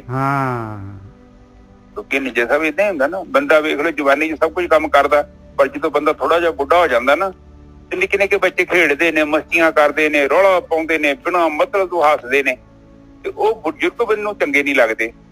ਬਜ਼ੁਰਗ ਆਪਣਾ ਜਵਾਨੀ ਤੇ ਭੁੱਲ ਹੀ ਜਾਂਦਾ ਹੈ ਕਿ ਮੈਂ ਵੀ ਇਹੋ ਕੁਝ ਕੀਤਾ ਸੀ। ਹੁਣ ਮੈਂ ਇਹ ਚੀਜ਼ ਨੂੰ ਵੇਖਦਾ ਵਾ, ਇੱਧਰ ਮੈਂ ਕਈ ਵਾਰੀ ਲੰਘਦਾ ਤੇ ਮੋਟਰਸਾਈਕਲਾਂ ਨੇ ਸਲੈਂਸਰ ਪਾੜੇ ਹੁੰਦੇ ਆ, ਤੇ ਬੜੀ ਆਵਾਜ਼ ਕੀਤੀ, ਤੇ ਉਹ ਬੜੇ ਬੁਰੇ ਲੱਗਦੇ ਆ, ਬਹੁਤ ਬੁਰੇ ਲੱਗਦੇ ਆ। ਪਰ ਮੈਂ ਫਿਰ ਸੋਚਦਾ ਕਿ ਇੱਕ ਸਮਾਂ ਸਾਡਾ ਵੀ ਸੀ ਨਿੱਜਰ ਸਾਹਿਬ, ਅਸੀਂ ਵੀ ਉਸੇ ਰਸਤੇ 'ਚ ਲੰਘੇ ਆ। ਬਿਲਕੁਲ, ਉਹ ਆਵਾਜ਼ਾਂ ਤੇ ਅਸੀਂ ਵੀ ਕੀਤੀਆਂ ਸੀ। ਤੇ ਉਹ ਪਤਾ ਨਹੀਂ, ਇਹ ਤਿਉਹਾਰ ਨਹੀਂ, ਬੜੇ ਛੋਟੇ ਬੜੇ ਵੱਡੇ ਹਾਰ ਲਾਏ ਸੀ ਲੋਕਾਂ ਨੂੰ ਪਰੇਸ਼ਾਨ ਕਰਨ ਦੇ ਲਈ। ਪਰ ਉਹ ਜਵਾਨੀ ਕਹਿੰਦੇ ਮਸਤਾਨੀ ਹੁੰਦੀ ਆ, ਪਰ ਸਾਨੂੰ ਅੰਡਰਸਟੈਂਡ ਕਰਨ ਦੀ ਲੋੜ ਹੈ। ਠੀਕ ਹੈ ਨਿੱਜਰ ਸਾਹਿਬ? ਹਾਂਜੀ, ਅੱਗੇ ਚਲੀਏ। ਹਾਂਜੀ। ਦਇਆ ਫਾਹੁਰੀ ਕਾਇਆ ਕਰ ਧੂਈ, ਦ੍ਰਿਸ਼ਟ ਕੀ ਅਗਨ ਜਲਾਵੈ, ਕਹਿੰਦੇ ਤਾਂ ਤੇਰੀ ਜਿਹੜੀ ਹੈਗੀ ਆ ਬ੍ਰਹਮ ਅਗਨ ਜਲੂਗੀ। ਪਾਈ ਸਾਰਿਆਂ ਨੂੰ ਵਿੱਚ ਉਹ ਮਾਲਕ ਪਰਮਾਤਮਾ ਨੂੰ ਦੇਖੇਗਾ। ਤਿਸਕਾ ਭਾਵ ਲਏ ਹਿਰਦੇ ਅੰਤਰ, ਚੌ ਜੁਗ ਤਾੜੀ ਲਾਵੇ, ਕਹਿੰਦੇ ਉਸ ਮਾਲਕ ਪਰਮਾਤਮਾ ਦੇ ਨਾਲ ਪਿਆਰ ਤੇਰੇ ਹਿਰਦੇ 'ਚ ਚਲੇ ਜਾਏਗਾ, ਤੇ ਉਸ 4 ਯੁਗਾਂ ਦੇ ਵਿੱਚ ਜਿਹੜਾ ਮਾਲਕ ਪਰਮਾਤਮਾ ਅਬਨਾਸੀ ਹੈਗਾ, ਉਹਦੇ ਵਿੱਚ ਤੇਰੀ ਤਾੜੀ ਲੱਗ ਜਾਏਗੀ। ਹਾਂਜੀ ਵੀ ਤਰਸੇਮ ਜੀ, ਹਾਂ ਕਰਦਾ। ਹਾਂਜੀ। ਹੁਣ ਸਾਧ ਸੰਗਤ ਜੀ ਕਹਿੰਦੇ ਕਿ ਜਿਹੜੇ ਜਦੋਂ ਵੀ ਤੇਰਾ ਧਿਆਨ ਸਵੈ ਵਿੱਚ ਅਸਤ ਹੋ ਗਿਆ, ਜਿਹਦਾ ਸੂਰਜ ਅਸਤ ਨਹੀਂ ਹੋ ਜਾਂਦਾ, ਉਸੇ ਹੀ ਤਰ੍ਹਾਂ ਤੁਹਾਡੀ ਚੇਤਨਾ ਦਾ ਜਿਹੜਾ ਨਾ ਦੀਪਕ ਆ, ਉਹ ਅਸਤ ਹੋ ਜਾਣਾ, ਆਪਣੇ ਆਪ ਸਥਿਰ ਹੋ ਜਾਏਗਾ। ਹੁਣ ਉੱਥੇ ਉਸ ਅਵਸਥਾ ਦੇ ਵਿੱਚ ਤੁਸੀਂ ਉੱਥੇ ਪਹੁੰਚ ਜਾਂਦੇ ਜੀ ਜਿਹਦੇ ਅੰਦਰ 4 ਯੁੱਗ ਹੈਗੇ। ਉਦਾਂ ਨਹੀਂ ਯੁੱਗ, ਉਦਾਂ ਯੁੱਗ ਆਪਾਂ ਤੇ ਆਪਾਂ ਘੁੰਮ ਕੇ ਵੇਖਣੇ ਆ, ਪਰ ਜਿਹੜੀ ਆਤਮਾ ਹੈ, ਜਿਹਨੂੰ ਆਤਮਾ ਤੇ ਪਰਮਾਤਮਾ, ਪਰਮ ਆਤਮਾ ਇੱਕੋ ਹੀ ਸ਼ਬਦ ਨੇ। ਜੀਵ ਆਤਮਾ, ਜਦੋਂ ਜੀਵ ਚੇਤਨ ਹੋ ਜਾਂਦਾ ਹੈ, ਫਿਰ ਜੀਵ ਤੇ ਆਤਮਾ ਇਕੱਠੇ ਹੋ ਜਾਂਦੇ, ਤੇ ਜਦੋਂ ਜੀਵ ਕੀ ਕਰਦਾ, ਹਉਮੈ 'ਚ ਆ ਜਾਂਦਾ ਹੈ, ਤੇ ਫਿਰ ਇਹ ਆਤਮਾ ਨੂੰ ਭੁੱਲ ਜਾਂਦਾ, ਫਿਰ ਇਕੱਲਾ ਜੀਵ ਰਹਿ ਜਾਂਦਾ। ਹੁਣ ਫਿਰ ਕਹਿੰਦੇ ਆ ਕਿ ਚਾਹੋ ਜੁਗ ਤਾੜੀ ਲਾਵੇ, ਕਿ ਤੇਰੇ ਅੰਤਰ ਜਿਹੜੀ ਅਵਸਥਾ ਹੈ, ਆਤਮਾ ਹੈ, ਜਿਹਦੇ ਅੰਦਰ 4 ਯੁੱਗ ਘੁੰਮਦੇ, 7 ਯੁੱਗ, ਤ੍ਰੇਤਾ, ਦੁਆਪਰ ਤੇ ਕਲਯੁੱਗ, ਇਹ 4 ਯੁੱਗ ਤੇਰੇ ਅੰਦਰ ਹੈਗੇ ਨੇ ਔਰ ਇਹਨਾਂ ਦੇ ਅੰਦਰ ਤੇਰਾ ਜੀਵਨ ਬਤੀਤ ਕਰਦਾ। ਫਿਰ ਤੇਰੀ ਸੁਰਤੀ ਕੀ ਕਰੂਗੀ? ਇਹਦੇ ਅੰਦਰ ਤਾੜੀ ਲਾਊਗੀ, ਉਹਦੇ ਅੰਦਰ ਹੀ ਸਮਾ ਜਾਵੇ। ਪਰ ਤੂੰ ਉਸ ਆਤਮਾ ਨੂੰ, ਨਿਰਗੁਣ ਬ੍ਰਹਮ ਨੂੰ ਦੇਖ ਲੇਗਾ, ਉਸ ਅਕਾਲ ਨੂੰ ਦੇਖ ਲੇਗਾ ਜਿਹੜਾ ਸਮੇਂ 'ਚ ਨਹੀਂ ਹੁੰਦਾ। ਹਾਂਜੀ ਨਿਜਲ ਸਾਹਿਬ। ਸਭ ਜੋਗਤਨ ਰਾਮ ਨਾਮ ਹੈ ਜਿਸ ਕਾ ਪਿੰਡ ਪਰਾਨਾ। ਕਹਿੰਦੇ ਬਸ ਸਾਰੇ ਜੋਗਾਂ ਦਾ ਬਾਪ ਜੋਗਤਨ, ਕਹਿੰਦੇ ਯਾਰ ਪਰਮੇਸ਼ਰ ਦਾ ਰਾਮ ਦਾ ਨਾਮ ਹੈਗਾ ਭਾਈ, ਇਹਨੇ ਜੋੜਨਾ ਹੈ। ਬਸ ਨਾਮ ਨੇ, ਇਹ ਧਿਆਨ ਸਿਮਰਨ ਨੇ, ਇਹਨੇ ਜੋੜਨਾ ਹੈ ਮਾਲਕ ਪਰਮਾਤਮਾ ਦੇ ਨਾਲ। ਬਸ ਸਭ ਜੋਗਤਨ ਰਾਮ ਨਾਮ ਹੈ ਜਿਸ ਕਾ ਪਿੰਡ ਪਰਾਣਾ, ਜਿਹਦਾ ਸਰੀਰ ਹੈ ਮਾਲਕ ਪਰਮਾਤਮਾ ਦਾ, ਜਿਹਦੇ ਪ੍ਰਾਣ ਹੈਗੇ, ਉਹਦੇ ਨਾਲ ਜੋੜਨ ਵਾਸਤੇ ਰਾਮ ਨਾਮ ਹੈਗਾ ਭਾਈ। ਮਾਲਕ ਨੇ ਆਹੀ ਚੀਜ਼ ਬਣਾਈ ਹੈ। ਕਹੋ ਕਬੀਰ ਜੇ ਕਿਰਪਾ ਧਾਰੈ ਦੇ ਸੱਚਾ ਨਿਸ਼ਾਨਾ। ਜੇ ਕਿਤੇ ਮਾਲਕ ਪਰਮਾਤਮਾ ਔਰ ਦੇਣਾ ਮਾਲਕ ਨੇ ਹੈ, ਰਾਮ ਨਾਮ ਕੰਟਰੋਲਰ ਮਾਲਕ ਹੈ, ਦੇਣਾ ਗੁਰੂ ਦੇ ਦੁਆਰਾ ਹੈਗਾ। ਕਹਿੰਦੇ ਕਹੋ ਕਬੀਰ ਜੇ ਕਿਰਪਾ ਧਾਰੇ, ਜੇ ਮਾਲਕ ਪਰਮਾਤਮਾ ਕਿਰਪਾ ਤਾਂ ਕਿਰਪਾ ਕਰੂਗਾ, ਮਾਲਕ ਤਾਂ ਕਿਰਪਾ ਕਰਨ ਨੂੰ ਤਿਆਰ ਹੈ। ਆਪਾਂ ਕਿਰਪਾ ਦੇ ਪਾਤਰ ਨਹੀਂ ਹੈ, ਮਾਲਕ ਤਾਂ ਕਿਰਪਾ ਕਰਨ ਨੂੰ ਪੂਰਾ ਤਿਆਰ ਹੈ। ਕਹੋ ਕਬੀਰ ਜੇ ਕਿਰਪਾ ਧਾਰੇ ਦੇ ਸੱਚਾ ਨਿਸ਼ਾਨਾ, ਤਾਂ ਜਿਹੜਾ ਹੈਗਾ ਇਹ ਸੱਚਾ ਨਾਮ ਅੰਦਰ ਮਿਲਦਾ ਹੈ। ਔਰ ਫਿਰ ਜਿਹੜਾ ਹੈਗਾ ਜਿਹਦੇ ਕੋਲ ਨਾਮ ਹੈਗਾ ਉਹਦੇ ਕੋਲ ਨਿਸ਼ਾਨ ਹੈਗਾ। ਜਿਹਦੇ ਕੋਲ ਨਿਸ਼ਾਨ ਦਾ ਮਤਲਬ ਹੈ ਵੀਜ਼ਾ ਹੈਗਾ ਭਾਈ, ਮਾਲਕ ਦੇ ਦੇਸ਼ 'ਚ ਜਾਣ ਦਾ ਜਿਹੜਾ ਹੈਗਾ, ਉਸ ਕੰਟਰੀ ਤੇ ਜਾਣ ਦਾ ਵੀਜ਼ਾ ਉਹਦੇ ਕੋਲ ਹੈਗਾ। ਹਾਂਜੀ ਗੁਰਕੀ ਸਾਹਿਬ। ਹਾਂਜੀ ਠੀਕ ਹੈ ਸਾਧ ਸੰਗਤ ਜੀ। ਇੱਥੇ ਕਹਿ ਰਹੇ ਨੇ ਕਿ ਜਿਹੜਾ ਜਿਸ ਕਾ ਪਿੰਡ ਪੁਰਾਣਾ, ਹਨਾ? ਹਾਂ। ਹੁਣ ਪਿੰਡ ਦਾ ਮਤਲਬ ਸਰੀਰ ਹੀ ਹੋ ਗਿਆ, ਪ੍ਰਾਣ ਦਾ ਮਤਲਬ ਕਿ ਪ੍ਰਾਣੀ ਹੋ ਗਏ ਨੇ ਜੱਟਾ। ਫਿਰ ਪ੍ਰਾਣ ਹੈ, ਸਰੀਰ ਤਾਂ ਜੇ ਪੈਸਿਵ ਹੈਗਾ, ਸਰੀਰ ਤਾਂ ਖਤਮ ਹੋ ਜਾਂਦਾ, ਪ੍ਰਾਣ ਨਿਕਲ ਜਾਂਦੇ ਆ। ਹਾਂਜੀ ਠੀਕ ਹੈ। ਕਹੇ ਕਬੀਰ ਜੇ ਕਿਰਪਾ ਧਾਰੇ ਦੇ ਸੱਚਾ ਨਿਸ਼ਾਨਾ। ਤੇ ਕਹਿੰਦੇ ਜਦੋਂ ਉਹਦੀ ਕਿਰਪਾ ਹੋ ਜਾਂਦੀ ਹੈ। ਹੁਣ ਦੇਖੋ ਆਪਾਂ ਜਦੋਂ ਬੰਦਗੀ ਕਰਦੇ ਹਾਂ, ਜਦੋਂ ਪ੍ਰਮਾਤਮਾ ਦੀ ਭਗਤੀ ਕਰਦੇ ਹਾਂ, ਭਗਤੀ ਦਾ ਮਤਲਬ ਪਿਆਰ, ਭਗਤੀ ਦਾ ਮਤਲਬ unconditional love to the God. ਕੁਛ ਨਹੀਂ ਚਾਹੀਦਾ ਉਹਨੂੰ, ਤੁਹਾਡਾ ਕੁਛ ਵੀ ਨਹੀਂ ਚਾਹੀਦਾ। ਇਹ ਜਿਹੜਾ ਚਾਹੇ ਦੇਣ ਦੀ ਹੈ ਤੇ ਆਲਰੇਡੀ ਉਹਦਾ। ਬਿਲਕੁਲ। ਇਹ ਤਾਂ ਇਹਦੀ ਡਿਮਾਂਡ ਨਹੀਂ ਹੈਗੀ, ਇਹ ਨਹੀਂ, ਇਹ ਤੋਂ ਨਹੀਂ ਦਿੱਤਾ, ਆਪਾਂ ਮੰਗ ਕੇ ਲਿਆ ਤੋਂ। ਉਹਨੂੰ ਚਾਹੀਦਾ ਪਿਆਰ, ਕਿਉਂਕਿ ਇਸ ਲਈ ਬਾਣੀ ਚ ਕਿਹਾ ਜਿਨ ਪ੍ਰੇਮ ਕੀਓ ਤਿਨ ਹੀ ਪ੍ਰਭ ਪਾਇਓ। ਪ੍ਰੇਮ ਕੀਤਾ, ਔਰ ਜਿਹਨੇ ਪਿਆਰ ਕੀਤਾ ਪ੍ਰਮਾਤਮਾ ਨੂੰ, ਉਹਦੀ ਖਲਕਤ ਨੂੰ ਪਿਆਰ ਕੀਤਾ। ਪ੍ਰਮਾਤਮਾ ਕੋਈ ਇਕੱਲੇ, ਪ੍ਰਮਾਤਮਾ ਨੂੰ ਪਿਆਰ ਕਰਨਾ ਮਤਲਬ ਇਹ ਨਾ ਸਮਝ ਲਿਓ ਕਿ ਪ੍ਰਮਾਤਮਾ ਨੂੰ ਹੀ ਪਿਆਰ ਕਰਨਾ ਹੈ। ਇਹ ਜਿਹੜੀ ਤੁਹਾਡੇ ਲਾਗੇ ਘਰ-ਬਾਰ ਸਿਸਟਮ ਚੱਲਣ ਦਿਆ, ਇਹ ਵੀ ਇਸੇ ਹੀ ਉਹਦੀ ਅੰਸ਼ ਹੈਗੀ ਉਹਦੇ ਅੰਦਰ। ਨਿਜਰ ਸਾਹਿਬ ਬਿਲਕੁਲ। ਘਰੇ ਡਾਂਗਾ ਫੇਰੀਆਂ ਤੇ ਪ੍ਰਮਾਤਮਾ ਨੂੰ ਪਿਆਰ ਕਰੀ ਜਾਓ, ਉਹਦਾ ਕੋਈ ਫਾਇਦਾ ਨਹੀਂ ਹੈਗਾ। ਬਿਲਕੁਲ ਸਹੀ ਗੱਲ ਹੈ। ਪਿਆਰ ਦਾ ਮਤਲਬ ਇਟ ਇਜ਼ ਅ ਲਵ। ਲਵ ਦਾ ਮਤਲਬ ਖੂਹ। ਹੁਣ ਖੂਹ ਦੇ ਵਿੱਚ ਜਿਹੜਾ ਮਰਜੀ ਆਵੇ ਬਾਲਟੀ ਪਾਣੀ ਦੀ ਭਰ ਕੇ ਲੈ ਜੇ, ਤੇ ਜੇ ਖੂਹ ਕਹਿੰਦਾ ਕਿ ਮੈਂ ਉਹਨੂੰ ਪਿਆਣੀ ਪਿਆਉਣਾ ਵਾ, ਉਹਨੂੰ ਨਹੀਂ ਪਿਆਉਣਾ, ਫਿਰ ਉਹ ਖੂਹ ਸਹੀ ਥੋੜੀ ਆ। ਬਿਲਕੁਲ। ਪਿਆਰ ਦਾ ਮਤਲਬ ਕਾਫੀ ਵੱਡੀ ਗੱਲ ਹੈ, ਕਾਫੀ ਵੱਡੀ ਗੱਲ। ਤੋ ਪਿਆਰ ਜਦੋਂ ਤੁਹਾਡੇ ਅੰਦਰ ਹੈਗਾ ਤੇ ਫਿਰ ਤੋਂ ਉਹ ਤੁਹਾਡੇ ਲਫ਼ਜ਼ਾਂ 'ਚ, ਤੁਹਾਡੇ ਚੱਲਣ 'ਚ, ਤੁਹਾਡੇ ਖਾਣ 'ਚ, ਤੁਹਾਡੇ ਦੇਖਣ 'ਚ, ਉਹ ਤੁਹਾਡੇ ਜੀਵਨ ਦੇ ਵਿੱਚ ਉਹਨੇ ਝਲਕਣਾ ਹੈ। ਕਾਫੀ ਵੱਡੀ ਚੀਜ਼ ਹੈ ਪਿਆਰ। ਪਿਆਰ ਦੇ ਨਾਲ ਆਪਾਂ ਕੋਈ ਵੀ ਕੰਮ ਕਰਦੇ ਹਾਂ। ਹੁਣ ਕਿਸੇ ਨੂੰ ਰੋਟੀ ਖਵਾਓਗੇ, ਮੰਨ ਲਓ ਤੁਹਾਡਾ ਘਰ ਦਾ ਹੀ ਹੈ ਜਾਂ ਘਰ ਦੀ ਆ, ਸਵੇਰ ਦੇ ਕੰਮ ਕਰਕੇ ਆਏ ਨੇ, ਸ਼ਾਮੀ ਆਏ ਨੇ, ਤੇ ਤੁਸੀਂ ਸੜੀਆਂ ਬੜੀਆਂ ਰੋਟੀਆਂ ਉਹਦੇ ਮੱਥੇ ਮਾਰੀਆਂ, ਉਹ ਥੋੜੀ ਪਿਆਰ ਹੈਗਾ। ਪਿਆਰ ਦਾ ਮਤਲਬ ਤੁਸੀਂ ਜੋ ਵੀ ਚੀਜ਼ ਦਿਓ ਉਹਨੂੰ ਡਿਵੋਸ਼ਨ ਨਾ ਦਿਓ, ਉਹਨੂੰ ਮਤਲਬ ਸਰਵ ਕਰੋ ਉਹਨੂੰ। ਚਾਹੇ ਬੰਦਾ ਜਾਂ ਔਰਤ ਹੈ, ਦੋਨਾਂ ਦੀ ਸੇਮ ਹੀ ਡਿਊਟੀ ਬਣਦੀ ਆ। ਜਾਂ ਆਪਾਂ ਬੱਚਿਆਂ ਨੂੰ ਰੋਟੀ ਖਵਾਉਂਦੇ ਹਾਂ, ਰੋਟੀ ਬਣਾਉਂਦੇ ਹਾਂ ਆਪਾਂ, ਤੁਸੀਂ ਪਿਆਰ ਦੇ ਨਾਲ ਰੋਟੀ ਬਣਾਓਗੇ, ਵੇਖੋ ਰੋਟੀ ਦਾ ਟੇਸਟ ਵੀ ਵੱਧ ਜਾਊਗਾ ਤੇ ਅਗਲਿਆਂ ਦੇ ਖਾਧੀ ਵੀ ਉਹਨਾਂ ਦੇ ਅੰਤਰਾਂ ਨੂੰ ਸ਼ਾਂਤੀ ਪੈਣੀ ਹੈ। ਤੇ ਜੇ ਤੁਸੀਂ ਸੜ ਬਲ ਕੇ ਬਣਾਈ ਤੇ ਉਹ ਉਸੇ ਪਿਆਰ ਤੇ ਨਾ ਹੋਇਆ ਨਿਜਰ ਦਾ, ਬਿਲਕੁਲ ਕੁਝ ਹੋਰ ਹੋ ਗਿਆ। ਹੁਣ ਗੁਰਦੁਆਰੇ ਜਾ ਕੇ ਆਪਾਂ ਸੇਵਾ ਕਰਦੇ ਹਾਂ, ਆਪਾਂ ਉਹ ਤੇ ਪਿਆਰ ਨਹੀਂ ਕਰਦੇ। ਕੋਈ ਡਿਮਾਂਡ ਥੋੜੀ ਹੈਗੀ ਸਾਡੀ, ਪਰ ਡਿਮਾਂਡ ਕਈ ਕਰਦੇ ਨੇ, ਕਈ ਇਸ ਲਈ ਵੀ ਕਰਦੇ ਨੇ ਕਿ ਲੋਕੀ ਵੇਖਣ ਉਹਨਾਂ ਨੂੰ, ਉਹ ਤੇ ਉਸੇ ਟਾਈਮ ਹੀ ਲੈ ਲੈਂਦੇ ਨੇ ਕਿ ਲੋਕੀ ਕਹਿਣ ਕਿ ਬਹੁਤ ਵੱਡਾ ਸੇਵਾਦਾਰ ਹੈਗਾ। ਹਾਂਜੀ, ਇਸ ਕਰਕੇ ਪਿਆਰ ਦੀ ਕਾਫੀ ਵੱਡੀ ਗੱਲ ਹੈ। ਹਾਂਜੀ ਨਜਰ ਸਾਹਿਬ। ਅੱਗੇ ਅਗਲਾ ਸ਼ਬਦ ਆਇਆ ਆਸਾ। ਹਿੰਦੂ ਤੁਰਕ ਕਹਾਂ ਤੇ ਆਏ, ਕਿਨੇ ਰਾਹ ਚਲਾਈ। ਦਿਲ ਮੈਂ ਸੋਚ ਵਿਚਾਰ ਕਵਾਦੇ, ਪੇਸ਼ਤ ਦੋਜਕ ਕਿਨੇ ਪਾਈ। ਕਹਿੰਦੇ ਇਹ ਮੁਸਲਮਾਨ ਜਿਹੜੇ ਹੈਗੇ ਉਹਨਾਂ ਨੂੰ ਜਿਹੜੇ ਹੈਗੇ ਕਾਜੀ ਹੁੰਦੇ ਆ ਜਿਹੜੇ, ਉਹ ਕਹਿੰਦੇ ਆ ਉਹਨਾਂ ਦਾ ਇਹ ਹੈਗਾ ਬਈ ਜਿਹੜਾ ਹੈਗਾ ਮੁਸਲਮਾਨ ਨਹੀਂ ਹੈਗਾ ਨਾ, ਉਹ ਦੋਜ਼ਖ ਦੇ ਵਿੱਚ ਜਾਏਗਾ। ਬਸ ਉਹ ਜਿਹੜਾ ਹੈਗਾ ਦੋਜ਼ਖ ਦੇ ਵਿੱਚ ਜਾਏਗਾ, ਤੇ ਮੁਸਲਮਾਨ ਜਿਹੜੇ ਹੈਗੇ ਉਹ ਜਿਹੜੇ ਜੰਨਤ ਦੇ ਵਿੱਚ, ਪਿਸ਼ਤ ਦੇ ਵਿੱਚ ਜਾਣਗੇ। ਤੇ ਕਬੀਰ ਸਾਹਿਬ ਕਹਿੰਦੇ ਹਿੰਦੂ ਤੁਰਕ ਕਹਾਂ ਤੇ ਆਇਆ, ਕਿੱਥੋਂ ਆਇਆ, ਕਿਹੜੀ ਫੈਕਟਰੀ ਤੋਂ ਆਇਆ ਭਾਈ? ਹਿੰਦੂ ਦੱਸਦੇ ਕਿੱਥੋਂ, ਕਿਹੜੀ ਫੈਕਟਰੀ ਚੋਂ ਹਿੰਦੂ ਨਿਕਲ ਕੇ ਆ ਰਿਹਾ, ਤੇ ਤੁਰਕ ਦੱਸਦੇ ਮੁਸਲਮਾਨ ਜਿਹੜਾ ਕਿਹੜੀ ਫੈਕਟਰੀ ਚੋਂ ਆ ਰਿਹਾ। ਤੇ ਦੋਨਾਂ ਦੇ ਵਿੱਚ ਡਿਫਰੈਂਸ ਕੀ ਹੈਗਾ? ਕਿਸੇ ਦੀਆਂ ਮੁਸਲਮਾਨ ਦੀਆਂ ਪਿੱਛੇ ਅੱਖਾਂ ਲੱਗੀਆਂ ਹੋਈਆਂ ਹੈ, ਜਾਂ ਜਿਹੜੀਆਂ ਹੈਗੀਆਂ ਮੁਸਲਮਾਨ ਦੀਆਂ 3 ਅੱਖਾਂ ਹੈਗੀਆਂ, ਹਿੰਦੂ ਦੀਆਂ 2 ਹੈਗੀਆਂ। ਇਹ ਕਿੱਥੋਂ ਆਏ ਆ ਸਾਰੇ? ਹਿੰਦੂ ਤੁਰਕ ਕਹਾਂ ਤੇ ਆਏ, ਕਿਨੇ ਰਾਹ ਚਲਾਈ, ਕਿਸਨੇ ਰਾਹ ਚਲਾਈ ਹੈ? ਕਹਿੰਦੇ ਹਿੰਦੂ ਤੁਰਕ ਵਾਲੇ। ਦਿਲ ਮੈਂ ਸੋਚ ਵਿਚਾਰ ਕਵਾਦੇ ਕਹਿੰਦੇ ਰੌਲਾ ਪਾਉਣ ਵਾਲਿਆ, ਐਵੇਂ ਹੀ ਜਿਹੜਾ ਹੈਗਾ ਲੜਾਈ ਝਗੜੇ ਕਰਨ ਵਾਲਿਆ, ਬਈ ਆਹ ਜਿਹੜੇ ਹੈਗੇ ਆ ਇਹ ਦੋਜ਼ਖ 'ਚ ਜਾਣਗੇ, ਹਿੰਦੂ ਜਿਹੜੇ ਹੈਗੇ ਇਹ ਜਿਹੜੇ ਹੈਗੇ ਆ ਇਹ ਜੰਨਤ ਜਾਣਗੇ। ਪਿਸ਼ਤ ਦੋਜ਼ਖ ਕਿਨੇ ਪਾਈ?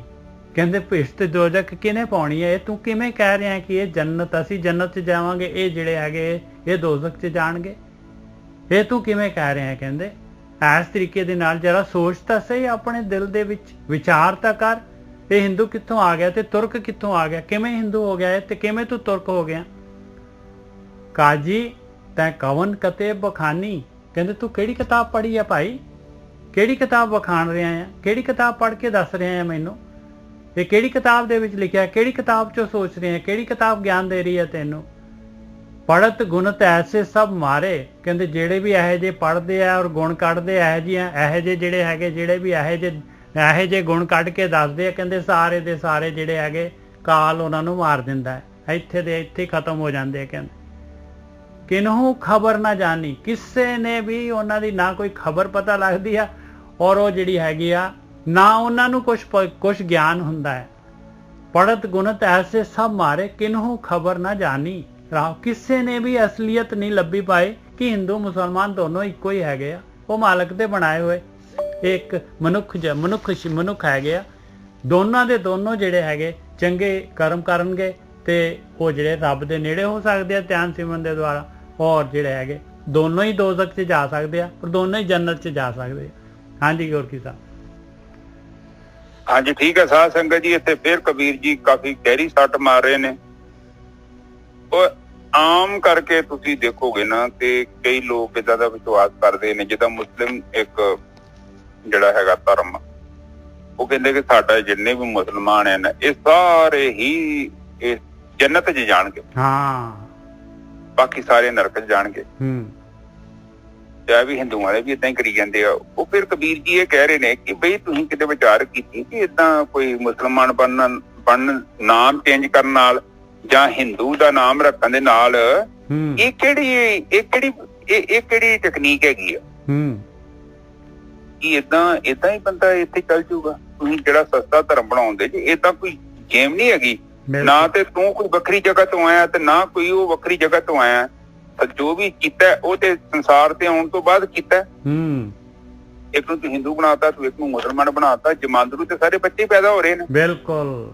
ਤੋ ਇਹ ਤੇ ਆਪਾਂ ਨੂੰ ਇਹ ਸਮਝਾਉਣ ਦੀ ਕੋਸ਼ਿਸ਼ ਕਰ ਰਹੇ ਨੇ ਕਿ ਏਦਾਂ ਇਹਨਾਂ ਵਹਿਮਾਂ ਭਰਮਾਂ ਤੋਂ ਦੂਰ ਹੋ ਜਾਓ। ਕਹਿਣ ਤੋਂ ਭਾਵ ਹੈ ਕਿ ਆਮ ਨੀ ਆਪਾਂ ਕਹਿ ਦਿੰਦੇ ਕਿ ਫਲਾਨਾ ਜੀ ਫਲਾਨੇ ਧਾਰਮਿਕ ਸਥਾਨ ਤੇ ਚਲ ਗਿਆ ਜੀ, ਉੱਥੇ ਜੀ ਫਲਾਨੇ ਬਾਬੇ ਕੋਲ ਚਲ ਗਿਆ ਜੀ, ਉਹਨਾਂ ਨੇ ਥਾਪੜਾ ਮਾਰਦਾ, ਗੁਰੂ ਵਾਲਾ ਬਣ ਗਿਆ, ਇਹ ਮੁਕਤ ਹੋ ਗਿਆ। ਕਬੀਰ ਜੀ ਉਹ ਗੱਲ ਕਰ ਰਹੇ ਨੇ ਕਿ ਏਦਾਂ ਜਿਹੜਾ ਸਸਤਾ ਤੁਸੀਂ ਧਰਮ ਦੇ ਦਿੰਦੇ ਜੇ ਲੋਕਾਂ ਨੂੰ, ਇਹ ਬੰਦ ਕਰੋ। ਉਹ ਲੈਣ ਵਾਲੇ ਉਹਨਾਂ ਨੂੰ ਵੀ ਕਹਿੰਦੇ ਕਿ ਤੁਸੀਂ ਵੀ ਥੋੜੀ ਅਕਲ ਤੋਂ ਕੰਮ ਲਓ। ਏਦਾਂ ਨਹੀਂ ਕੋਈ ਮੁਕਤ ਕਰ ਸਕਦਾ। ਇਹ ਕੋਈ ਫੈਕਟਰੀ ਦੀ ਸਟੈਂਪ ਥੋੜੀ ਆ ਮਾਰਦੀ ਤੇ ਗੇਟ ਤੋਂ ਬਾਹਰ ਮਾਲ ਨਿਕਲ ਗਏ ਨੇ ਸਾਹਿਬ। ਬਿਲਕੁਲ, ਇਹ ਤੇ ਪ੍ਰੈਕਟੀਕਲ ਸਾਧਨਾ ਹੈ, ਤੁਹਾਨੂੰ ਖੁਦ ਕਰਨੀ ਪਊਗੀ। ਇਹ ਕਿਹੜੇ ਕਿਤਾਬਾਂ 'ਚ ਤੇ ਕਿਹੜੇ ਗ੍ਰੰਥਾਂ 'ਚ ਲਿਖਿਆ ਸਾਨੂੰ ਦੱਸੋ। ਪਰ ਲੋਕੀ ਨਹੀਂ ਪੁੱਛਦੇ। ਲੋਕੀ ਤੇ ਕਹਿੰਦੇ ਅਸੀਂ ਗੁਰੂ ਵਾਲੇ ਬਣ ਗਏ ਆ, ਗੁਰੂ ਜੀ ਨੇ ਸਾਡੇ ਨੂੰ ਮੋਹਰ ਲਾ ਦਿੱਤੀ ਆ। ਉਹ ਕਿਤੇ ਗੇਟ ਤੇ ਤੁਹਾਨੂੰ ਨਗਾ ਦੇਣਗੇ ਅਗਲੇ। ਸਤਿਗੁਰੂ ਆ ਉਹ ਅਗਲੇ ਬੰਨੇ ਲੈਣ ਵਾਸਤੇ, ਉਹ ਪਤਾ ਨੀ ਕਿੱਥੇ ਲੈਣ ਆਊਗਾ। ਹਾਂ ਨਰਕ 'ਚ ਪੱਕਾ ਨਗਾ ਦੂਗਾ, ਸਵਰਗ ਦਾ ਤੇ ਪਤਾ ਕੋਈ ਨਹੀਂ। ਕਿਉਂਕਿ ਉਹਨੇ ਆਪ ਵੀ ਤੇ ਜਾਣਾ ਹੀ ਆ, ਨਾਲ ਤੁਹਾਨੂੰ ਵੀ ਲੈ ਜਾਊਗਾ। ਠੀਕ ਹੈ ਨਿੱਜਰ ਸਾਹਿਬ? ਬਿਲਕੁਲ। ਹਾਂ, ਤੇ ਉਹ ਜਸਟਿਸ ਸਾਧ ਸੰਗਤ ਜੀ ਸਾਨੂੰ ਇਹ ਸਮਝਾਉਣ ਦੀ ਕੋਸ਼ਿਸ਼ ਕਰ ਰਹੇ ਨੇ ਕਿ ਇਹ ਜਿਹੜਾ ਲੋਕਾਂ ਨੇ ਵਹਿਮਾਂ ਭਰਮਾਂ ਚ ਪਾਇਆ ਸੀ ਦੋਜਕ ਦੇ ਵਿੱਚ ਜਾਣਾ ਹੈ, ਤੇ ਜਿਹੜੇ ਏਦਾਂ ਹੁਣ ਇਹ ਲੋਕ ਵਿਸ਼ਵਾਸ ਕਰਦੇ ਕਿ ਕਿਆਮਤ ਵਾਲੇ ਦਿਨ ਆਵੇਗਾ ਤੇ ਸਾਰੇ ਜਿਹੜੇ ਮੁਰਦੇ ਗੱਡੇ ਉੱਠ ਜਾਣਗੇ। ਹੁਣ ਤੁਸੀਂ ਵੇਖੋ, ਤੁਸੀਂ ਹੱਸਣਾ ਵਾ, ਸਾਡੇ ਲਈ ਤਾਂ ਹੱਸਣ ਵਾਲੀ ਗੱਲ ਆ, ਪਰ ਉਹ ਇਸ ਗੱਲ ਤੇ ਪੂਰਾ ਮੰਨਦੇ ਨੇ ਇੱਕ ਸਮਾਂ ਆਊਗਾ ਇਹ ਜਿਹੜੇ ਸਾਡੇ ਬੰਦੇ ਗੱਡੇ ਆ ਇਹ ਉੱਠਣਗੇ। ਉਹ ਮੈਂ ਇੱਕ ਛੋਟਾ ਜਿਹਾ ਸਵਾਲ ਹੀ ਕਰਦਾ, ਜਿਹੜੇ ਜੀਂਦੇ ਹੈਗੇ ਪਹਿਲਾਂ ਉਹਨੂੰ ਵੀ ਤਾਂ ਸਾਂਭ ਲਓ। ਉਹ ਤਾਂ ਵਿਚਾਰੇ ਆਸ਼ਰਮਾਂ ਚ ਧੱਕੇ ਖਾਂਦੇ ਆ। ਬਿਲਕੁਲ। ਜਿਹੜੇ ਇਕੱਠੇ ਹੋ ਗਏ ਮੁੜ ਕੇ ਕਿੱਥੇ ਖਾਣੇ ਹੋਏ ਨੇ ਹਰੇ ਨਿੱਜਰ ਸਾਹਿਬ? ਬਿਲਕੁਲ। ਮੇਰੀ ਆਵਾਜ਼ ਆ ਰਹੀ ਹੈ? ਹਾਂਜੀ ਹਾਂਜੀ, ਬਿਲਕੁਲ ਵਧੀਆ ਆ ਰਹੀ। ਮੈਂ ਕਹਿੰਦਾ ਕਿ ਜਦੋਂ ਇੰਨੇ ਸਾਰੇ ਜਦੋਂ ਕਿਆਮਤ ਦਾ ਦਿਨ ਆ ਗਿਆ ਤੇ ਇੰਨੀ ਧਰਤੀ ਤੇ ਇੰਨੀ ਪਾਪੂਲੇਸ਼ਨ ਹੈ, ਜਿਹੜੇ ਸਾਰੇ ਮਰੇ ਸਾਰੇ ਜਦੋਂ ਖੜੇ ਹੋ ਜਾਣਗੇ ਕਿ ਧਰਤੀ ਤੇ ਖਲੋਣ ਨੂੰ ਜਗ੍ਹਾ ਨਹੀਂ ਬਚਣੀ। ਬਿਲਕੁਲ। ਪਰ ਅਗਲੇ ਇਹ ਚੀਜ਼ ਨੂੰ ਮੰਨਦੇ ਜੋ, ਤੁਸੀਂ ਹੱਸੀ ਜਾ ਰਹੇ ਹੋ, ਇਹ ਸੱਚ ਮੰਨਦੇ ਹੋ। ਕਹਿੰਦੇ ਇੱਕ ਸਮਾਂ ਆਊਗਾ ਇਹ ਸਾਰੇ ਖੜੇ ਹੋ ਜਾਣਗੇ, ਫਿਰ ਉਹਨਾਂ ਦੇ ਘਰ ਘੁਰ ਕਿੱਦਾਂ ਸੈਟਿੰਗ ਹੋਊਗੀ, ਕਿੱਥੇ ਜਾਣਗੇ, ਕਿੱਥੇ ਰਹਿਣਗੇ, ਉਹਦਾ ਕੁਝ ਪਤਾ ਨਹੀਂ ਹੈ ਜੀ। ਉਹਦੀ ਵੀ ਕਲਪਨਾ ਕੀਤੀ ਉਹਨਾਂ ਨੇ।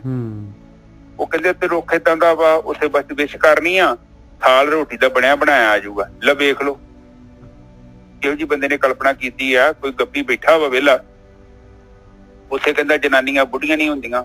ਅੱਛਾ ਜੀ, ਪਾਣੀ ਦੀ ਜਗ੍ਹਾ ਸ਼ਰਾਬ ਦੇ ਚਸ਼ਮੇ ਆ, ਫਿਰ ਪਾਣੀ ਕਿੱਥੋਂ ਆਊਗਾ? ਮੈਂ ਤੇ ਇਹ ਸੋਚਣ ਆ, ਸ਼ਰਾਬ ਪੀ ਕੇ ਪਾਗਲ ਹੋ ਜਾਣਾ। ਨਿੱਜਰ ਸਾਹਿਬ ਕਿੰਨੀ ਕੁ ਪੀ ਲੂ ਬੰਦਾ? ਨਿੱਜਰ ਸਾਹਿਬ ਮੇਰੀ ਆਵਾਜ਼ ਆ ਰਹੀ ਆ? ਬਿਲਕੁਲ ਆ ਰਹੀ ਹੈ ਗੋਰਖੀ ਸਾਹਿਬ। ਦੇਖੋ ਸ਼ਰਾਬ ਜਿਹੜਾ ਬੰਦੇ, ਚਲੋ ਸ਼ਰਾਬ ਤਾਂ ਬੰਦੇ ਪੀਂਦੇ ਆ, ਤੀਵੀਆਂ ਤਾਂ ਬਹੁਤ ਘੱਟ ਪੀਂਦੀਆਂ ਆ। ਤੀਵੀਆਂ ਦਾ ਕੀ ਬਣੂਗਾ? ਉਹਨਾਂ ਨੂੰ ਕੀ ਮਿਲੂਗਾ ਉੱਥੇ ਪੀਣ ਨੂੰ? ਲੀਵਰ ਖਰਾਬ ਕਰ ਲੈਣਗੇ ਜੀ ਆਪਣੇ। ਨਹੀਂ ਨਿੱਜਰ ਸਾਹਿਬ, ਤੀਵੀਆਂ ਨੂੰ ਕੀ ਮਿਲੂਗਾ? ਮਿਲ ਜਾਣਗੀਆਂ ਤੇ ਜਨਾਨੀਆਂ ਨੂੰ ਕੀ ਮਿਲੂਗਾ ਉੱਥੇ? ਉਹ ਵੀ ਦੱਸ ਦੋ। ਬਿਲਕੁਲ। ਉਹਦੇ ਬਾਰੇ ਕੋਈ ਭਵਿੱਖਬਾਣੀ ਨਹੀਂ ਕੀਤੀ। ਇਹ ਬਹੁਤ ਚਲਾਕ ਲੋਕ ਨੇ। ਅੱਧੀ ਦੁਨੀਆ ਤਾਂ ਲੇਡੀਜ਼ ਹੈਗੀ ਆ, ਉਹਨਾਂ ਦਾ ਤਾਂ ਖਿਆਲ ਹੀ ਨਹੀਂ ਕੀਤਾ ਇਹਨਾਂ ਨੇ।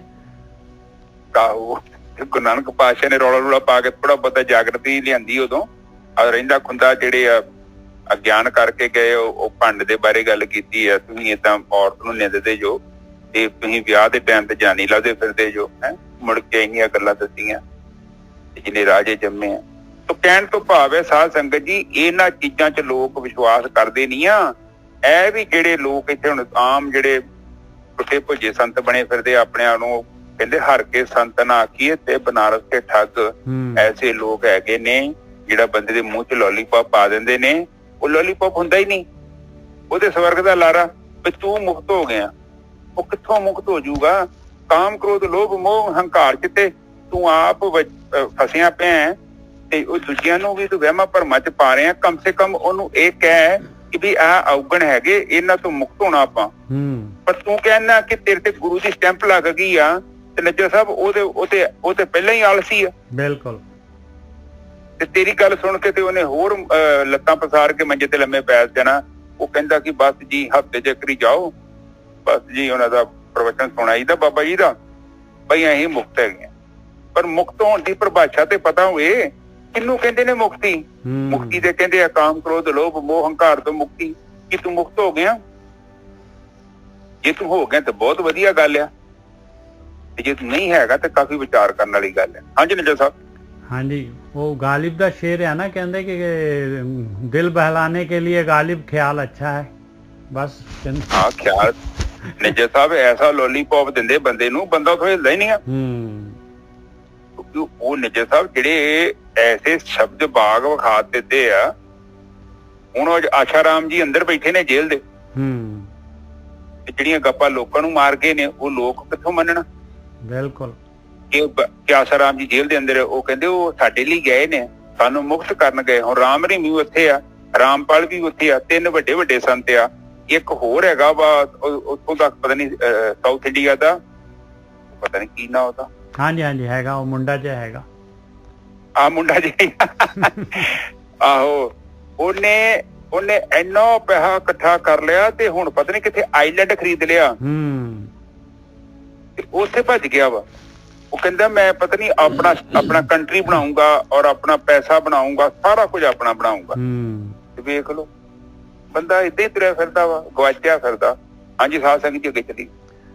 ਸਕਤ ਸਨੇਹ ਕਰ ਸੁਨਤ ਕਰੀਏ ਮੈਂ ਨਾ ਵਧੂੰਗਾ ਭਾਈ। ਸਕਤ ਕਹਿੰਦੇ ਆ ਇਸਤਰੀ ਨੂੰ, ਔਰਤ ਨੂੰ। ਕਹਿੰਦੇ ਸੁਨਤ ਕਿਉਂ ਕਰਦੇ ਆ ਮੁਸਲਮਾਨ? ਕਹਿੰਦੇ ਆ ਕਾਮ ਵਾਸਨਾ ਵਾਸਤੇ ਸੁਨਤ ਕਰਦੇ ਆ, ਇਸਤਰੀ ਸੁਖ ਵਾਸਤੇ ਸੁਨਤ ਕਰਦੇ ਆ। ਸਕਤ ਸਨੇਹ ਕਰ ਸੁਨਤ ਕਰੀਏ ਮੈਂ ਨਾ ਵਧੂੰਗਾ ਭਾਈ। ਕਹਿੰਦੇ ਮੈਂ ਨਹੀਂ ਸੁਨਤ ਕਰਾਉਂਦਾ। ਕਬੀਰ ਜੀ ਕਹਿੰਦੇ ਜੌਰੇ ਖੁਦਾਏ ਮੋਹੇ ਤੁਰਕ ਕਰੇਗਾ ਆਪਨ ਹੀ ਕੱਟ ਜਾਈ। ਕਹਿੰਦੇ ਜੇ ਮਾਲਕ ਮੈਨੂੰ ਤੁਰਕ ਬਣਾਊਗਾ, ਮੁਸਲਮਾਨ ਬਣਾਊਗਾ, ਤੁਸੀਂ ਤਾਂ ਜਿਹੜੇ ਹੈਗੇ ਸੁਨਤ ਕਰਕੇ ਮੁਸਲਮਾਨ ਬਣਾਉਨੇ ਆ, ਤੇ ਮੈਨੂੰ ਜੇ ਰੱਬ ਮੁਸਲਮਾਨ ਬਣਾਊਗਾ ਤੇ ਮੈਂ ਵੀ ਬਣ ਜੂੰਗਾ ਭਾਈ। ਜੌਰੇ ਖੁਦਾਏ ਮੋਹੇ ਤੁਰਕ ਕਰੇਗਾ आपन ही कट जाई। इस तो अगली लाइन भी ले लिए, सुन्नत किए तुर्क जे होएगा औरत का क्या की करिए। कहते सुन्नत करन दे नाल जे मुसलमान हो जाना है, तू कहना है भी मैं सुन्नत करा ली ते मुसलमान हो गया। कहते औरत का की करना है फिर? औरत तो फिर हिंदू ही होगी। वो तो जी तेरी अद्धा शरीर है, तेरे अद्धी अर्धांगनी हैगी, तेरे नाल जी हैगी हाफ दी पार्टनर हैगी तेरी, और अर्ध शरीरी नार ना छोड़े ਤਾਂ ਤੇ ਹਿੰਦੂ ਹੀ ਰਹੀ ਹੈ। ਫਿਰ ਤਾਂ ਤੂੰ ਜਿਹੜਾ ਹੈਗਾ ਅੱਧਾ ਤਾਂ ਹਿੰਦੂ ਹੀ ਰਿਹਾ ਫਿਰ ਵਾਪਸ। ਸੁਨਤ ਕੀਏ ਤੁਰਕ ਜੇ ਹੋਏਗਾ ਔਰਤ ਕਾ ਕਿਆ ਕੀਜੈ ਕਿਆ ਕਰੀਏ, ਅਰਧ ਸਰੀਰੀ ਨਾਰ ਨਾ ਛੋੜੇ ਤਾਂ ਤੇ ਹਿੰਦੂ ਹੀ ਰਹੀ ਹੈ। ਹਾਂਜੀ ਗੋਰਖੀ ਸਾਹਿਬ।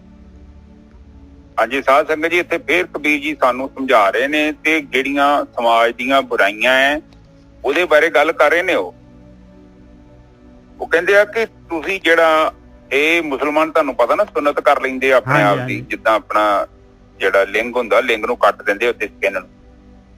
ਉਹ ਕਹਿੰਦੇ ਕਿ ਰੱਬ ਨੇ ਤੇ ਕੱਟ ਨਹੀਂ ਲਾਇਆ, ਤੂੰ ਕੱਟ ਲਾਈ ਜਾਂਦੇ ਆ। ਏਦਾਂ ਧਰਮ ਪਰਿਵਰਤਨ ਹੁੰਦਾ। ਗੁਰੂ ਨਾਨਕ ਪਾਤਸ਼ਾਹ ਨੇ ਵੀ ਉਸੇ ਚੀਜ਼ ਦਾ ਮਨਾਹੀ ਕੀਤੀ ਸੀ ਕਿ ਜਿਹੜਾ ਜਨੇਊ ਤੂੰ ਪਾਉਂਦੇ ਆ ਇਹ ਤੇ ਤੂੰ ਬਣਾਇਆ ਵਾ, ਇਹ ਮੈਨੂੰ ਤੂੰ ਬਣਾ ਰਿਹਾ, ਮੇਰੇ ਗਲ 'ਚ ਜਨੇਊ ਪਾ ਰਿਹਾ, ਇਹ ਧਾਗੇ ਦਾ ਤੇ ਟੁੱਟ ਜਾਂਦਾ, ਇਹ ਤੇ ਸੜ ਜਾਂਦਾ। ਪਰ ਜਿਹੜੇ ਮੈਂ ਜਨੇਊ ਦੀ ਗੱਲ ਕਰਦਾ ਉਹ ਤੂੰ ਪਾ, ਪਰ ਉਹ ਜਨੇਊ ਕਿਹੜਾ ਪਾਵੇ ਹੁਣ? ਉਹ ਕਹਿੰਦੇ ਤੂੰ ਅੱਖਾਂ ਨੂੰ ਜਨੇਊ ਪਾ ਆਪਣੀਆਂ ਨੂੰ, ਤੇਰੀਆਂ ਬੜੀਆਂ ਚੰਚਲ ਅੱਖਾਂ ਨੇ, ਮੂੰਹ ਤੇ ਪਾਏ ਬਹੁਤ ਝੂਠ ਬੋਲਦਾ, ਔਰ ਉਲਟਾ ਪੁਲਟਾ ਰਾਸ਼ਨ ਵੀ ਖਾਂਦਾ, ਕੰਨਾਂ ਤੇ ਪਾਏ ਬਹੁਤ ਚੁਗਲੀ ਸੁਣਦੇ ਆ, ਮੈਂ ਤੇਰੇ ਲਾਗੇ ਬੈਠਾ ਵਾਂ, ਤੂੰ ਪਤਾ ਨੀ ਕੀ ਕੁਛ ਸੁਣੀ ਜਾਂਦੇ ਆ। ਹੱਥਾਂ ਤੇ ਪਾਏ ਆਪਣੇ ਤੇ ਲੋਕਾਂ ਦਾ ਪੈਰ ਚੁੱਕ ਚੁੱਕ ਕਰ ਲਈ ਜਾਂਦਾ, ਮਿਹਨਤ ਕਰਦਾ ਤੂੰ, ਪੈਰਾਂ ਆਪਣੇ ਤੇ ਜਨੇਊ ਪਾਏ। ਹੁਣ ਇਹ ਜਨੇਊ ਸਾਨੂੰ ਗੁਰੂ ਨਾਨਕ ਪਾਤਸ਼ਾਹ ਕਹਿੰਦੇ ਨੇ ਪਾਓ ਸੂਖਮ ਜਨੇਊ, ਇਮਾਨਦਾਰੀ ਦਾ, ਆਪਣੀ ਸੱਚੀ ਕਮਾਈ ਨਾਲ ਖਾਓ ਜੀਵਨ। ਹੁਣ ਕਿੰਨੇ ਕੁ ਸਾਡੇ 'ਚ ਬੈਠੇ ਨੇ ਜਿਹੜੇ ਏਦਾਂ ਦਾ ਜੀਵਨ ਜਨੇਊ ਪਾਉਣ ਨੂੰ ਤਿਆਰ ਨੇ ਜੋ ਸਾਹਿਬ? ਬਿਲਕੁਲ ਬਹੁਤ ਘੱਟ। ਇਸੇ ਲਈ ਤੇ ਕੋਟਨ ਮੇ ਇੱਕ ਆ, ਕੋਠਨ ਦੇ ਵਿੱਚ ਇੱਕ ਸ਼ੁਰੂਆਤ ਕਰੋ, ਤੁਹਾਨੂੰ ਕਰਨੀ ਪੈਣੀ ਆ। ਮੈਂ ਵੀ ਥੋੜੀ ਬਿਜਲੀ ਚੋਰੀ ਕਰਦਾ ਸਾਂ, ਹੁਣ 4 ਮਹੀਨੇ ਹੋ ਗਏ ਮੈਂ ਬੰਦ ਕੀਤੀ ਆ। ਮੈਂ ਬਹੁਤ ਥੋੜੀ ਭਾਲ ਲਾਂਗੇ, ਇਹ ਨਹੀਂ ਉਹ ਕੰਮ ਕਰਨਾ, ਕਿਉਂਕਿ ਕੁਛ ਨਾ ਕੁਛ ਤੇ ਸ਼ੁਰੂਆਤ ਕਰਨੀ ਪਊਗੀ ਨਾ ਨਿੱਜਰ ਸਾਹਿਬ। ਬਿਲਕੁਲ।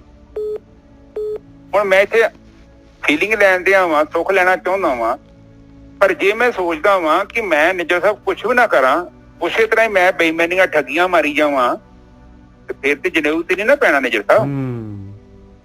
ਸ਼ੁਰੂਆਤ ਸਾਨੂੰ ਕਰਨੀ ਪੈਣੀ ਹੈ, ਪਰ ਸਾਡਾ ਹੀ ਜੀਵਨ ਹੈ, ਸਾਡੇ ਕੋਲ ਹੁਣ ਟਾਈਮ ਹੈਗਾ, ਜਦ ਤੱਕ ਪ੍ਰਾਣ ਹੈਗੇ ਆਪਣੇ ਕੋਲ ਆਖਰ ਤੱਕ ਟਾਈਮ ਹੈਗਾ, ਇਹਦੀ ਸ਼ੁਰੂਆਤ ਕਰੋ। ਕਿਉਂਕਿ ਇਹ ਉਸ ਤੋਂ ਬਿਨਾਂ ਤੇ ਉੱਥੋਂ ਨਿਕਲਣਾ ਬਹੁਤ ਔਖਾ, ਬਹੁਤ ਜ਼ਿਆਦਾ। ਉਹ ਜਨੇਊ ਉਹ ਪਾਂਡੇ ਨੂੰ ਨਹੀਂ ਕਿਹਾ, ਉਹ ਜਨੇਊ ਸਾਨੂੰ ਪਾਉਣਾ ਪੈਣਾ। ਸਾਡੀਆਂ ਇੰਦਰੀਆਂ ਤੇ ਸਾਡੀਆਂ ਕਰਮ ਇੰਦਰੀਆਂ ਜਿਹੜੀਆਂ ਹੈਗੀਆਂ ਨੇ, ਗਿਆਨ ਇੰਦਰੀਆਂ, ਇਹ ਸਾਰੇ ਤੇ ਕਹਿੰਦੇ ਪਾਓ ਨਾ। ਜਦ ਤੱਕ ਜਨੇਊ ਪਊਗਾ ਨਹੀਂ ਉਹਨਾਂ ਚਿਰ ਗੱਲ ਨਹੀਂ ਬਣਨੀ। ਇਹ ਬੜਾ ਇੰਪੋਰਟੈਂਟ ਕੰਮ ਹੈਗਾ ਹੈ, ਕਾਫੀ ਸੀਰੀਅਸ ਮੈਟਰ ਹੈ, ਔਰ ਕੋਸ਼ਿਸ਼ ਕਰੋ ਪਾ ਲਿਓ, ਨੁਕਸਾਨ ਨਹੀਂ ਹੈਗਾ ਜੀ, ਕਿਉਂਕਿ ਬੜਾ ਔਖਾ ਕੰਮ। ਪਤਾ ਕੀ ਹੁੰਦਾ, ਇੱਕ ਐਸੀ ਵਿਧੀ ਆ, ਇੱਕ ਪ੍ਰਕਿਰਤੀ ਇਸ ਤਰ੍ਹਾਂ ਹੀ ਜੀਵ ਨੂੰ ਫੜਦੀ ਆ। ਆਪਾਂ ਜਦੋਂ ਥੋੜੀ ਥੋੜੀ ਇਹ ਗੜਬੜ ਕਰਦੇ ਆ ਨਾ, ਤੇ ਨਿੱਜਰ ਸਾਹਿਬ ਉਹਦੇ ਨਾਲ ਹੀ ਤੇ ਸੰਸਕਾਰ ਬਣਨੇ। ਆਪਾਂ ਰਾਸ਼ਨ ਖਾ ਲੈਂਦੇ ਆ, ਮੈਂ ਵੀ ਕਹਿੰਦਾ ਬੜੇ ਵਧੀਆ ਲੱਗਦੇ ਨੇ, ਹੁਣ ਫ੍ਰੀ ਦੇ ਪਰਾਂਠੇ ਆ, ਰਿਸ਼ਵਤ ਲੈ ਹੀ ਆ, ਘਰਾਂ ਦੇ ਘਰ ਲੋਕੀ ਮਹਿਲ ਪਾ ਕੇ ਬਹਿ ਜਾਂਦੇ ਆ, ਪਰ ਉਹ ਮਹਿਲ ਨੂੰ ਸਿਰ 'ਚ ਮਾਰਨਾ, ਉਹ ਤੇ ਇੱਥੇ ਰਹਿ ਜਾਣਾ, ਤੇ ਆਪਾਂ ਤੇ ਉਹਦਾ ਪੈ ਜਾਣਾ ਜਿਹੜੇ ਗਲ 'ਚ ਕਰਮ ਹੈਗੇ ਨੇ ਸੰਸਕਾਰ, ਉਹ ਗਲੋਂ ਲੈਣੇ ਨਹੀਂ ਮੁੜ ਕੇ। ਆਪਾਂ ਇੱਕ ਜਸਟ ਚੀਜ਼ ਸੋਚੋ, ਤੁਹਾਡੇ ਕੱਪੜੇ ਤੇ ਇੱਕ ਦਾਗ ਲੈ ਜੇ ਨਾ, ਲੱਗ ਜੇ ਨਿੱਜਰ ਸਾਹਿਬ, ਉਹ ਨਹੀਂ ਜੀ ਹਲਦੀ ਦਾ ਲੈਂਦਾ, ਬਿਲਕੁਲ ਨਹੀਂ ਲੈਂਦਾ। ਹਾਂਜੀ, ਤੇ ਜਿਹੜਾ ਕਰਮ ਰੂਪੀ ਦਾਗ ਆ ਉਹ ਲੈ ਜੂ, ਦੱਸੋ। ਪਰ ਪਾਣੀ ਚ ਕਿਹਾ ਭਗਤੀ ਕਰੇਗਾ ਤਾਂ ਉਹ ਵੀ ਲੈ ਜੂਗਾ ਹੀ। ਬੜਾ ਔਖਾ ਕੰਮ ਆ ਪਰ ਲੈ ਜੂਗਾ ਹੀ। ਪਰ ਭਗਤੀ ਦਾ ਮਤਲਬ ਕਿ ਕਾਫੀ ਉਚਾਈ ਦੀ ਗੱਲ ਕਰਦੇ ਨੇ, ਪਰ ਥੋੜਾ ਅੱਗੇ ਦੀ ਤਾਂ ਤੌਬਾ ਕਰ। ਜਿਹੜਾ ਪਹਿਲਾਂ ਬੀਤਿਆ ਤੂੰ ਛੱਡ ਦੇ, ਕਮ ਸੇ ਕਮ ਹੋਣੀ ਆਪਣੇ ਆਪ ਨੂੰ ਰੋਕ ਲਾ। ਕੀ ਖਿਆਲ ਨਿਜਰ ਸਾਹਿਬ? ਬਿਲਕੁਲ। ਜਿਹੜਾ ਬੀਤ ਗਿਆ ਉਹਦੇ ਬਾਰੇ ਤੇ ਕੁਛ ਨਹੀਂ ਹੋ ਸਕਦਾ ਮੈਂ ਬਤਾਵਾਂ, ਉਹ ਤੇ ਪਰਮਾਤਮਾ ਜਾਣੇ। ਚਲੋ ਮੈਂ ਰਹਿਮਤ ਕਰੇ, ਮਿਹਰ ਕਰੇ ਤੇ ਸਾਨੂੰ ਬਖਸ਼ ਦੇਵੇ, ਪਰ ਕਮ ਸੇ ਕਮ ਜਿਹੜਾ ਹੁਣ ਸਮਾਂ ਵਾ ਇਹਨੂੰ ਤੇ ਸੁਧਾਰ ਲਈਏ। ਹੁਣ ਤੇ ਨਾ ਕੋਈ ਪੰਗਾ ਲਈਏ ਜਾਣ ਬੁੱਝ ਕੇ, ਔਰ ਸਾਨੂੰ ਪਤਾ ਹੈ ਤੇ ਜਾਣ ਬੁੱਝ ਕੇ ਵੀ ਕਰਦੇ ਹਾਂ। ਠੀਕ ਹੈ ਨਿਜਰ ਸਾਹਿਬ, ਅੱਜ ਦੀ ਵਿਚਾਰ ਨਹੀਂ ਅੱਗੇ ਹੈ, ਹਾਲੇ ਹੋਰ ਹੈਗਾ ਜੀ। ਹਾਂ ਸੁਖ ਜੀ ਮਾਈਕ ਬੰਦ ਕਰ। ਸੁਖ ਜੀ ਮਾਈਕ ਬੰਦ ਕਰੋ। ਓਹੋ ਹਾਂਜੀ ਸੁਣਦੇ ਕੀ ਹੋਣੇ ਆ ਵੀਰ ਜੀ, ਮੈਨੂੰ ਸਮਝ ਨਹੀਂ ਆ ਰਿਹਾ। ਉਹ ਫਿਰ ਘਰੇ ਨਿਜਰ ਸਾਹਿਬ ਤੁਹਾਨੂੰ ਪਤਾ ਹੀ ਹੈ ਨਾ, ਛੋਟੇ ਘਰ। ਹਾਂਜੀ ਕੋਈ ਗੱਲ ਹੋ ਗਿਆ ਬੰਦ? ਹਾਂਜੀ ਕਰਤਾ ਜੀ ਨਿਜਰ ਸਾਹਿਬ। ਅੱਗੇ ਜਿਹੜਾ ਹੈਗਾ ਹੁਣ ਇਸ ਤੋਂ ਆਖਰੀ ਜਿਹੜੀ ਹੈਗੀ ਆ ਇੱਕ ਬੰਦ ਰਹਿ ਗਿਆ। ਛਾੜ ਕਤੇਬ ਰਾਮ ਭਜ ਬੋਰੇ, ਛਾੜ ਕਤੇਬ ਰਾਮ ਭਜ ਬੋਰੇ, ਜ਼ੁਲਮ ਕਰਤ ਹੈ ਭਾਰੀ। ਕਹਿੰਦੇ ਜਿਹੜਾ ਤੂੰ ਜਿਹੜਾ ਹੈਗਾ ਜਿੱਥੋਂ ਤੂੰ ਪੜ੍ਹ ਰਿਹਾ ਆ ਗਿਆਨ ਜਿਹੜਾ ਹੈਗਾ, ਇਹੋ ਜਿਹੇ ਜਿਹੜੇ ਹੈਗੇ ਆ ਇਹ ਤੇਰੇ ਜਿਹੜੇ ਹੈਗੇ ਸ਼ਰਾ ਔਰ ਇਹੋ ਜਿਹੇ ਜਿਹੜਾ ਤੈਨੂੰ ਗਿਆਨ ਦੇ ਰਹੇ ਆ, ਕਹਿੰਦੇ ਇਹਨੂੰ ਛੱਡ ਦੇ। ਛਾੜ ਕਤੇਬ ਰਾਮ ਭਜ ਬੋਰੇ, ਕਹਿੰਦੇ ਇਹਨਾਂ ਨੂੰ ਕਿਤਾਬਾਂ ਨੂੰ ਛੱਡ ਦੇ। ਬੋਰੇ ਕਹਿੰਦੇ ਪਾਗਲ। ਜ਼ੁਲਮ ਕਰਤ ਹੈ ਭਾਰੀ, ਤੂੰ ਤਾਂ ਜ਼ੁਲਮ ਕਰ ਰਿਹਾ ਆ, ਇਹ ਭਗਤੀ ਥੋੜੀ ਨਾ ਕਰ ਰਿਹਾ ਆ ਤੂੰ। ਜਿਹੜਾ ਹੈਗਾ ਕਹਿ ਰਿਹਾ ਇਹ ਜਿਹੜੇ ਕਾਫਰ ਹੈਗੇ, ਇਹ ਜਿਹੜੇ ਦੋਜ਼ਖ 'ਚ ਜਾਣਗੇ ਕਾਫਰ ਸਾਰੇ, ਹਿੰਦੂ ਕਾਫਰ ਹੈਗੇ ਸਾਰੇ। ਛਾੜ ਕਤੇਬ ਰਾਮ ਭਜ ਬੋਰੇ, ਜ਼ੁਲਮ ਕਰਤ ਹੈ ਭਾਰੀ, ਭਾਰੀ ਜ਼ੁਲਮ ਕਰ ਰਿਹਾ ਹੈ। ਕਹਿੰਦੇ ਇਹਦਾ ਤੈਨੂੰ ਲੇਖਾ ਦੇਣਾ ਪਊਗਾ। ਭਗਤੀ ਕਰ, ਧਿਆਨ ਸਿਮਰਨ ਕਰ। ਕਬੀਰ ਪਕੜੀ ਟੇਕ ਰਾਮ ਕੀ, ਤੁਰਕ ਪਰ ਰਹੇ ਪਛਹਾਰੀ। ਕਹਿੰਦੇ ਮੈਂ ਤਾਂ ਪਾਈ, ਕਬੀਰ ਜੀ ਕਹਿੰਦੇ ਆ ਮੈਂ ਤਾਂ ਉਹ ਮਾਲਕ ਪਰਮਾਤਮਾ ਦੀ ਟੇਕ ਲੈ ਲਈ ਆ, ਉਹਦੀ ਸ਼ਰਨ 'ਚ ਚਲਾ ਗਿਆ ਆ। ਉਹਦਾ ਗੁਰ ਕਰਤ ਸ਼ਰਨ ਜੇ ਆਵੇ, ਪ੍ਰਭਾਏ ਮਿਲੇ ਖਿੰ ਢੀਲ ਨਾ ਪਈ ਆ। ਕਹਿੰਦੇ ਮਾਲਕ ਪਰਮਾਤਮਾ ਦਾ ਧਿਆਨ ਸਿਮਰਨ ਮੈਂ ਤਾਂ ਸ਼ੁਰੂ ਕਰਤਾ, ਕਰ ਪਾਈ ਆ ਕੰਮ ਕਰਨਾ ਹੈ। ਕਹਿੰਦੇ ਤੁਰਕ ਰਹੇ ਪਛਹਾਰੀ, ਕਹਿੰਦੇ ਤੁਰਕ ਜਿਹੜੇ ਹੈਗੇ ਨਹੀਂ ਮੰਨਦੇ ਤੇ ਉਹ ਜਿਹੜੇ ਹੈਗੇ ਆਪਣੇ ਆਪ ਜਿਹੜਾ ਹੈਗਾ ਆਪਣੀ ਮਨੁੱਖੀ ਜੂਨ ਜਿਹੜੀ ਹੈ ਗਵਾ ਕੇ ਹਾਰ ਜਾਣਗੇ, ਪਚ ਕੇ ਹਾਰ ਜਾਣਗੇ। ਹੋਰ ਕੀ ਨਹੀਂ ਕਿਸੇ ਨੂੰ ਕਹੋ ਵੀ ਜੇ ਬਈ ਆਹ ਟੋਆ ਹੈ ਸਾਹਮਣੇ ਨਾ ਪਾਈ ਜਾ, ਡਿੱਗ ਪਏਗਾ ਟੋਏ ਦੇ ਵਿੱਚ। ਨਹੀਂ ਮੰਨਦਾ ਅਗਲਾ ਤੇ ਫਿਰ ਡਿੱਗ ਲੈਣ ਤੋਂ, ਫਿਰ ਲੈ ਲੈਣ ਤੋਂ ਉਹਨੂੰ ਸਵਾਦ। ਕਹਿੰਦੇ ਤੁਰਕ ਰਹੇ ਪਛਾਰੀ, ਆਪੇ ਹਾਰ ਜਾਣਗੇ ਪਚ ਕੇ। ਹਾਂਜੀ ਵੀਰ ਜੀ ਠੀਕ ਹੈ ਸਾਧ ਸੰਗਤ ਜੀ। ਇੱਥੇ ਫੇਰ ਕਬੀਰ ਜੀ ਆਪਾਂ ਨੂੰ ਸਮਝਾ ਰਹੇ ਨੇ, ਕਹਿੰਦੇ ਛਾੜ ਕਤੇਬ ਰਾਮ ਭਜ। ਉਹ ਕਹਿੰਦਾ ਤੂੰ ਗ੍ਰੰਥਾਂ ਦੇ ਵਿੱਚ ਕੀ ਲਿਖਿਆ ਕੀ ਨਹੀਂ ਲਿਖਿਆ, ਕੀ ਮਤਲਬ ਹੈ, ਕਾਹਨੂੰ ਵੈਸਾ ਬਸਾਈਆਂ ਚ ਪਿਆ। ਉਹ ਤੇ ਕਹਿੰਦੇ ਕਿ ਜਪੋ ਏਕੋ ਨਾਮਾ ਅਵਰ ਮੇਰਾ ਫਲ ਕਾਮਾ। ਉਹ ਕਹਿੰਦੇ ਆ ਕਿ ਤੇਰੀ ਜ਼ਿੰਦਗੀ ਦਾ ਮਕਸਦ ਹੈ ਉਹ ਪਰਮਾਤਮਾ ਦੀ ਬੰਦਗੀ ਕਰਨੀ। ਹਾਂ ਗ੍ਰੰਥ ਜਿਹੜੇ ਹੈਗੇ ਉਹਨਾਂ ਨੂੰ ਤੂੰ ਕਦ ਤੱਕ ਜਿਹੜਾ ਹੈਗਾ ਉਹਨਾਂ ਨੂੰ ਪੜ੍ਹੀ ਜਾਏਗਾ, ਪੜ੍ਹ ਕੇ ਤੇ ਜਿਹੜਾ ਉਹ ਐਕਸ਼ਨ ਕੋ ਕੰਮ ਨਹੀਂ ਕਰੇਗਾ ਜਿਹੜਾ ਉਹ ਕਹਿ ਰਹੇ ਆ। ਕਹਿੰਦੇ ਉਹ ਤਾਂ ਕੰਮ ਐਕਸ਼ਨ ਤਾਂ ਸ਼ੁਰੂ ਕਰਨਾ, ਤੂੰ ਭਜਨ ਤਾਂ ਸ਼ੁਰੂ ਕਰਨਾ। ਹਾਂ ਨਿੱਜਾ ਸਾਹਿਬ ਗੱਲ ਤੇ ਉਹ ਕਹਿ ਰਹੇ ਨੇ ਕਿ ਬਈ ਤੂੰ ਸਾਰਾ ਦਿਨ ਰੋਟੀ ਦੀਆਂ ਸਕੀਮਾਂ ਲਾਈ ਜਾਂਦਾ, ਮੈਨੂੰ ਪੜ੍ਹੀ ਜਾਂਦਾ ਵਾ ਸਵੇਰ ਦੀ। ਉਹ ਗੱਲ ਪਤਾ ਕੀ ਹੁੰਦੀ ਆ, ਘਰੇ ਕੋ ਪ੍ਰਾਹੁਣਾ ਆ ਜੇ ਤੇ ਉਹ ਮੈਡਮ ਪੁੱਛੀ ਜਾਵੇ ਕੀ ਖਾਓਗੇ, ਕਿਹੜੀ ਸਬਜ਼ੀ ਖਾਓਗੇ, ਤੇ ਉਹ ਅਗਲਾ ਤੇ ਮੂੰਹ ਵੇਖਣ ਦਿਆ, ਉਹ ਕਹਿੰਦਾ ਭੈਣ ਜੀ ਕੁਝ ਬਣਾ ਦੋ ਹੈ। ਤੇ ਤੁਸੀਂ ਤੇ ਸੁੱਖ ਨਾਲ ਉਦਾਂ ਹੀ ਫਾਰਮੈਲਿਟੀ ਜੇ ਤੇ ਚੱਕਰ ਚ ਪੈ ਗਏ ਜੋ। ਉਹੀ ਕਬੀਰ ਜੀ ਸਮਝਾ ਰਹੇ ਨੇ, ਕਹਿੰਦੇ ਕਿ ਸੁਲਾ ਸਲਾ ਮਾਰਨ ਦਾ ਕੰਮ ਕਰੋ ਬੰਦ। ਕਦ ਤੱਕ ਇਹ ਕੰਮਾਂ ਚ ਪੈ ਰਹੇਗਾ? ਇੱਕ ਦੋ ਵਾਰੀ ਨਹੀਂ, ਕਾਫੀ ਟਾਈਮ ਤੇ ਇਸੇ ਪੈਸੇ ਚ ਪਿਆ ਫਿਰਦਾ ਵਾ। ਤੇਰੇ ਦਿਮਾਗ ਦੇ ਅੰਦਰ ਹੈਗੀ ਵਿਚਾਰ ਕਿ ਸ਼ਾਇਦ ਇਹਨਾਂ ਦੇ ਉੱਤੇ ਬਹਿਸ ਕਰਨ ਦੇ ਨਾਲ, ਹੁਣ ਤੁਸੀਂ ਦੇਖ ਲਓ ਆਮ ਹੀ ਲੋਕੀ ਇਹ ਨਹੀਂ ਗੱਲ ਕਰਨੀ ਕਿ ਬੰਦਗੀ ਕਰਨੀ ਆ। ਬਾਕੀ ਬਹਿਸਾਂ ਤੁਹਾਨੂੰ ਵੇਖ ਲਓ, ਉਹ ਕਹੀ ਜਾਂਦਾ ਕਿ ਸਾਨੂੰ ਆਹ ਕਰਤਾ, ਸਾਨੂੰ ਉਹ ਕਰਤਾ, ਇੱਥੇ ਆਹ ਲਿਖਿਆ, ਉੱਥੇ ਉਹ ਲਿਖਿਆ, ਪਰ ਕੋਈ ਇਹ ਨਹੀਂ ਕਹਿੰਦਾ ਕਿ ਉੱਥੇ ਬੰਦਗੀ ਕਰਨੀ ਲਿਖੀ ਆ। ਉੱਥੇ ਇਹ ਲਿਖਿਆ ਕਿ ਕਾਮ ਮਾੜਾ ਹੈ, ਕ੍ਰੋਧ ਮਾੜਾ ਹੈ, ਲੋਭ ਮਾੜਾ ਹੈ, ਮੋਹ ਮਾੜਾ ਹੈ, ਹੰਕਾਰ ਮਾੜਾ ਹੈ। ਉਹ ਨਹੀਂ ਬੋਲਦਾ, ਕੋਈ ਇਹ ਨਹੀਂ ਬੋਲਦਾ ਰਾਗ ਮਾੜਾ ਹੈ, ਈਰਖਾ ਮਾੜੀ ਹੈ, ਦਵੈਸ਼ ਮਾੜਾ ਹੈ, ਕੋਈ ਕਹਿੰਦਾ ਕਿਸੇ ਨੂੰ। ਪਰ ਨਹੀਂ, ਉਸ ਮੈਟਰ ਤੇ ਆਉਂਦਾ ਹੀ ਕੋਈ ਨਹੀਂ। ਬਸ ਇਹ ਅੱਖਰ ਦਾ ਮਤਲਬ ਆ ਵਾ, ਇੱਥੇ ਗਲਤ ਲਿਖਿਆ, ਇੱਥੇ ਇੰਝ ਹੋ ਗਿਆ, ਇੱਥੇ ਇੰਝ ਹੋ ਗਿਆ। ਤੋ ਇਹ ਚੀਜ਼ਾਂ ਚ ਇਨਸਾਨ ਕਹਿੰਦੇ ਏਦਾਂ ਹੀ ਕਰਦਾ ਹੈ। ਫਿਰ ਕਹਿੰਦੇ ਕਿ ਜਿਹੜਾ ਤੁਰਕ ਹੈ, ਫਿਰ ਤੁਰਕਾਂ ਦੇ ਮਨ ਚ ਜਿੱਦਾਂ ਵਹਿਮ ਪਿਆ ਹੁੰਦਾ, ਫਿਰ ਤੂੰ ਜੇ ਇਹਨਾਂ ਚੱਕਰਾਂ ਚ ਹੀ ਰਹਿ ਗਿਆ ਨਾ ਤੇ ਸਮਝ ਲੈ ਕਿ ਤੇਰਾ ਵੀ ਇੱਕ ਸਮਾਂ ਆਊਗਾ ਤੇ ਤੂੰ ਫਿਰ ਗੇਮ ਹਾਰ ਜਾਏਗਾ। ਬਿਲਕੁਲ ਗੇਮ ਹਾਰ ਜਾਏਗਾ। ਹੁਣ ਡਾਕਟਰ ਤੁਹਾਨੂੰ ਕਹਿੰਦੇ ਆ ਪਰਹੇਜ਼ ਕਰੋ, ਤੁਹਾਨੂੰ ਕੋਈ ਪ੍ਰੋਬਲਮ ਹੈ, ਤੁਹਾਡਾ ਸਰੀਰ ਠੀਕ ਨਹੀਂ ਹੈ। ਤੁਸੀਂ ਇੱਕ ਜਸਟ ਵੇਖੋ, ਜਾਨਵਰ ਜਿਹੜਾ ਕੁੱਤਾ ਹੁੰਦਾ ਨਾ, ਜਦੋਂ ਬਿਮਾਰ ਹੁੰਦਾ ਨਾ, ਰੋਟੀ ਖਾਣੀ ਬੰਦ ਕਰ ਦਿੰਦਾ। ਰੋਟੀ ਖਾਣੀ ਬੰਦ ਕਰ ਦਿੰਦਾ। ਗੋਰਖੀ ਸਾਹਿਬ ਘਾਹ ਖਾਣਾ ਸ਼ੁਰੂ ਕਰ ਦਿੰਦਾ ਹੈ। ਬਾਹਰ ਛੱਡੋ, ਉਹਨੇ ਘਾਹ ਖਾਣਾ ਸ਼ੁਰੂ ਕਰ ਦਿੰਦਾ ਹੈ ਵੀ ਮੇਰਾ ਪੇਟ ਜਿਹੜਾ ਹੈਗਾ ਇੱਕਦਮ ਜਿਹੜਾ ਹੈਗਾ ਠੀਕ ਹੋ ਜਾਏ। ਹਾਂ, ਤੇ ਇਸੇ ਤਰ੍ਹਾਂ ਹੀ ਕਹਿੰਦੇ ਆ ਕਿ ਤੁਸੀਂ ਵੀ ਥੋੜਾ ਜਿਹਾ ਨਾ ਪਰਹੇਜ਼ ਕਰੋ ਆਪਣੀਆਂ। ਹੁਣ ਡਾਕਟਰ ਕਹਿੰਦਾ ਵਾ ਬਈ ਕਿ ਏਦਾਂ ਕਿ ਤੇਰਾ ਲੀਵਰ ਖਰਾਬ ਹੈ, ਤੂੰ ਸ਼ਰਾਬ ਨਾ ਪੀ। ਤੇ ਅਗਲਾ ਨਹੀਂ ਮੰਨਦਾ ਤੇ ਕੀ ਹੋਊਗਾ? ਇੱਕ ਸਮਾਂ ਆਉਣਾ ਫੇਲ ਹੋ ਜਾਣਾ, ਕੰਮ ਹੋ ਜਾਣਾ। ਫਿਰ ਤੇ ਉਹ ਔਖਾ ਕੰਮ। ਇਸ ਲਈ ਆਪਾਂ ਨੂੰ ਸਮਝਾ ਰਹੇ ਹਾਂ। ਠੀਕ ਹੈ ਨਿਜਰ ਸਾਹਿਬ, ਅੱਜ ਤੱਕ ਇੱਥੇ ਹੀ। ਹਾਂਜੀ ਵੀਰ ਜੀ, ਬਿਲਕੁਲ, ਬਹੁਤ ਵਧੀਆ। ਚਲੋ, ਕਿਰਪਾ ਕੀਤੀ ਹੈ ਪ੍ਰਮਾਤਮਾ ਨੇ ਤੇ ਸਾਨੂੰ ਵਿਚਾਰ ਕਰਨ ਦੀ ਹਿੰਮਤ ਬਖਸ਼ੀ ਆ। ਬਾਕੀ ਸਾਧ ਸੰਗਤ ਜੀ ਥੋੜਾ ਬਹੁਤ ਨਾ ਜੀਵਨ ਚ ਥੋੜਾ ਬਹੁਤ ਹੱਥ ਪੱਲਾ ਮਾਰਨੇ ਪੈਣ। ਦੇਖੋ, ਫੁੱਲੀਆਂ ਤੇ ਛੱਡਣੀਆਂ ਹੀ ਪੈਣੀਆਂ। ਇਸ ਚ ਮੈਂ ਕਹਾਂ ਕਿ ਫੁੱਲੀਆਂ ਵੀ ਫੜੀਆਂ ਹੋਣ ਤੇ ਗੁੱਟ ਵੀ ਬਾਹਰ ਆ ਜੇ। ਥੋੜਾ ਜਿਹਾ ਹੱਥ ਪੱਲ ਮਾਰੋ, ਥੋੜਾ ਜਿਹਾ, ਕਿਉਂਕਿ ਪ੍ਰਕਿਰਤੀ ਵਹਿੰਦੀ ਪਈ। ਜੇ ਅਸੀਂ ਹੱਥ ਪੈਰ ਮਾਰਾਂਗੇ ਥੋੜਾ ਜਿਹਾ, ਫਿਰ ਸਾਡੀ ਕੋਈ ਮਦਦ ਵੀ ਕਰੂਗਾ। ਜਦੋਂ ਅਸੀਂ ਬੈਠੇ ਆ ਤੇ ਮੋਢੇ ਤੇ ਆਪਣੇ ਢਾਕਾਂ ਤੇ ਹੱਥ ਰੱਖ ਕੇ, ਤੇ ਫਿਰ ਕਿੰਨੇ ਸਾਡੀ ਮਦਦ ਕਰ? ਥੋੜਾ ਜਿਹਾ ਤੇ ਮੂਵਮੈਂਟ ਕਰਨੀ ਪੈਣੀ। ਇੱਕ ਗੋਰਖੀ ਸਾਹਿਬ ਆਪਣੇ ਨਾ ਇੱਕ ਕੁੜੀ ਦੀ ਅਰਦਾਸ ਕਰਨੀ ਹੈ। ਆਪਣੇ ਸੁਖਮਨੀ ਨਾਮ ਹੈਗਾ ਉਹਦਾ, ਤੇ ਉਹਦਾ ਸਰੀਰਕ ਰੋਗ ਹੈਗਾ, ਉਹਨੂੰ ਉਹਦੇ ਵਾਸਤੇ ਕਰ ਦੇਣਾ ਜੀ ਪਲੀਜ਼।